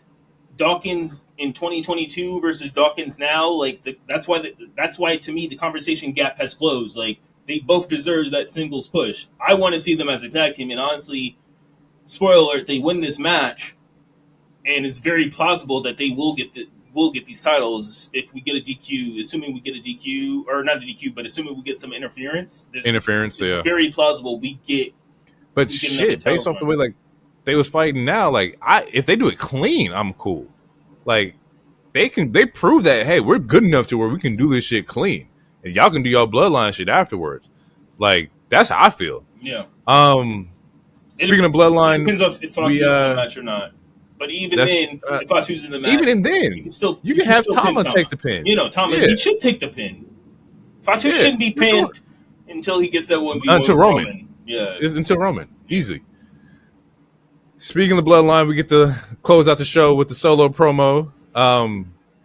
He asks the crowd to acknowledge him. They don't want to do that.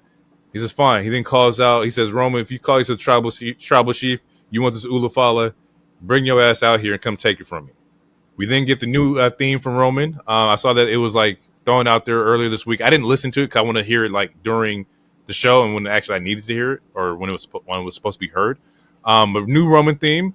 I'd say quote unquote new because I guess it was used during Mania. I just don't remember it, but I guess it was used during Mania. So I got to go back and check. Yeah. It sounded different to me than the one I heard at Mania, but like it starts off different. Like there's more drums and shit. But yeah. So slightly altered version of the theme. We then get the new hoodie version of the OTC, which I will be purchasing very soon. That will be definitely in the closet. DT already got 5. Fuck. I was watching this promo because as he comes out to the ring, him and Solo square up, and Solo wants to do it solo. I respect the idea of like, nah, let me do this shit one-on-one. Go ahead, just go to the side. Like, take this, sit over there. It didn't work out too well for him, but I respect it. I respect you running the fade.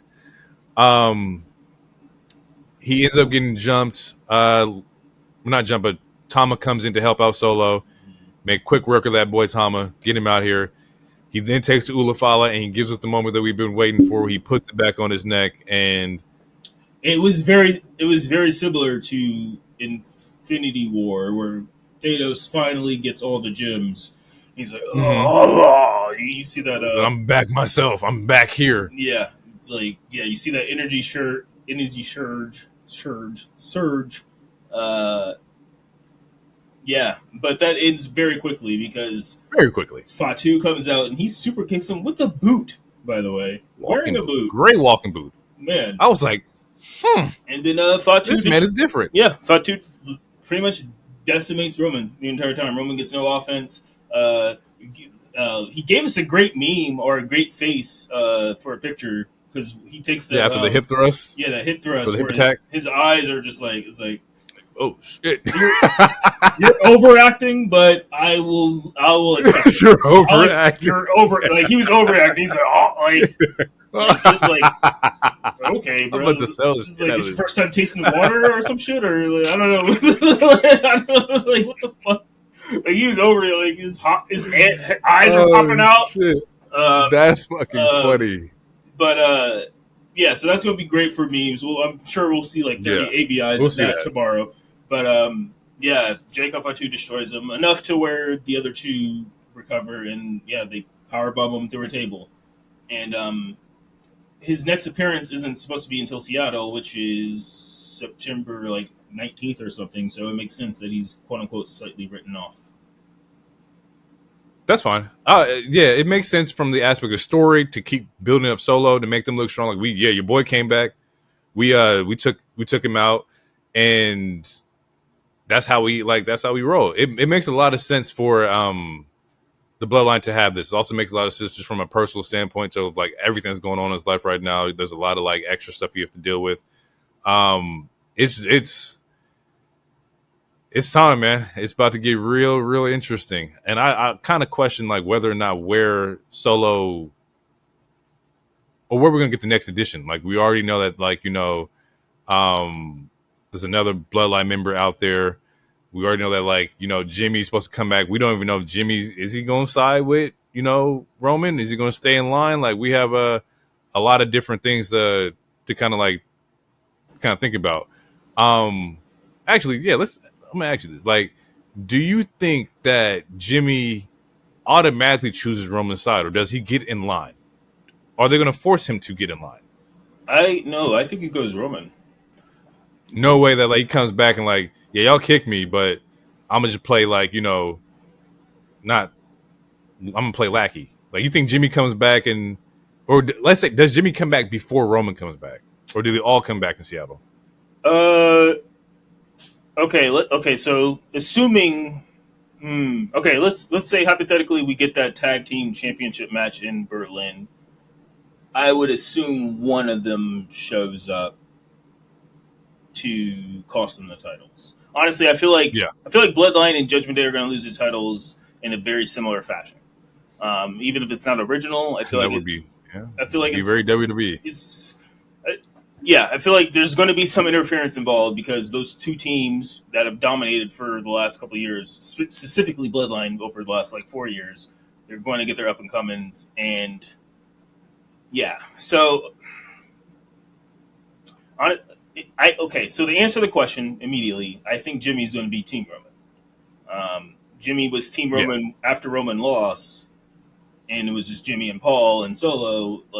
And then Solo, his younger brother, betrayed him and beat his ass and chose some, even though they are familia, but outsiders over his own older brother.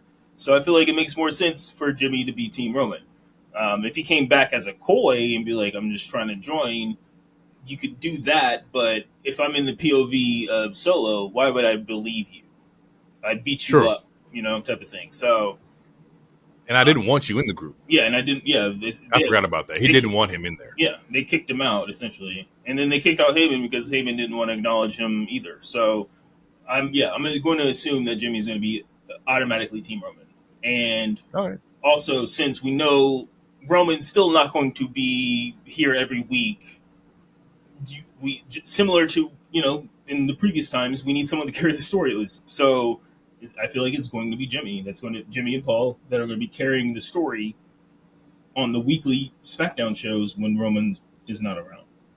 Yeah, Jimmy, Paul, especially if Roman's not coming back until September, that means you lead into bad blood with probably some kind of bloodline element, which then leads into Survivor Series, or like we'll get the Bloodline Civil War and Survivor Series, where something in bad blood is going to be big for us. Something that's going to happen there is going to be really big to the story for the Bloodline. The real thing, I would say the real question is, I know the show is going long, but I would say the real question is, are we truly getting the bad blood Civil War that we predicted? Because I don't know. They could super deviate from it because it doesn't seem like Jay has any besides random interviews like Sports Illustrated and whatnot. As far as character goes, or like on the TV, if we're just basing this off of TV, it doesn't seem like Jimmy has any fucking interest in helping at all. He's doing his own thing. Jay. Yeah, Jay's fine. It doesn't seem like he's like, it seems like he's really fucking, like he even showed up in a dark match on SmackDown after the show, like him and Priest, and like he cuts a very beautiful promo about Alpha and whatnot. But yeah, it seems like Jay has zero interest. He's over. He's over shit. He's very over. So it's like, how do we? Yeah. How? And it's not our job to figure out, but how do they get Sammy and Jay? How does Roman get both of them? How does Roman and Jimmy? Because Jimmy fucked over both Sammy and Jay also. So how does Roman and Jimmy and Paul get Jay and Sammy? If we're fantasy booking the way that everyone predicts this is going to happen, how do they get them to join them back just for this Bloodline match? And shit, you might not. The thing is, Survivor Series can still be 1v1. Survivor Series can be Jacob versus Roman. Yeah. It doesn't have to be like, in the Bloodline Civil War, although that's what we would love to see happen. But we just seen that last year, where it's like Bloodline in the Civil War, like in the cages and whatnot. It's when, War Games, my bad. It's when Jay finally trusted Sammy, essentially. That was the main story with that. But yeah, it's like we saw them all together in the cages, like that definitely happened to where now it could be something completely different. Like, exactly. And there's still the other dude who signed, who has not shown up, Hikaleo or whatever. Yeah, so so we don't know. It's interesting. Yeah. Like Q4 for wrestling is always interesting because that's when everything has to pick up. That's where all your Mania story starts getting like threaded. Like by Bad Blood, you should have a pretty solid idea of like what shit is starting to look like. Yeah, we'll see. But that was the show, folks. Hopefully you guys enjoyed that. It was a really good episode. I feel like it's a really great episode. Thank y'all for tuning in. We will be back. No, next week will be All In. Is it All In? Okay. I believe so. Yes, because next week AEW's in England, so that means Sunday is All In. So next episode will be an All In episode. So just be ready for that, and the one after that we'll get back to our regularly scheduled programming. But yeah, thank y'all for tuning in. We will catch you guys in the next one. It's been real. Peace out. Too sweet.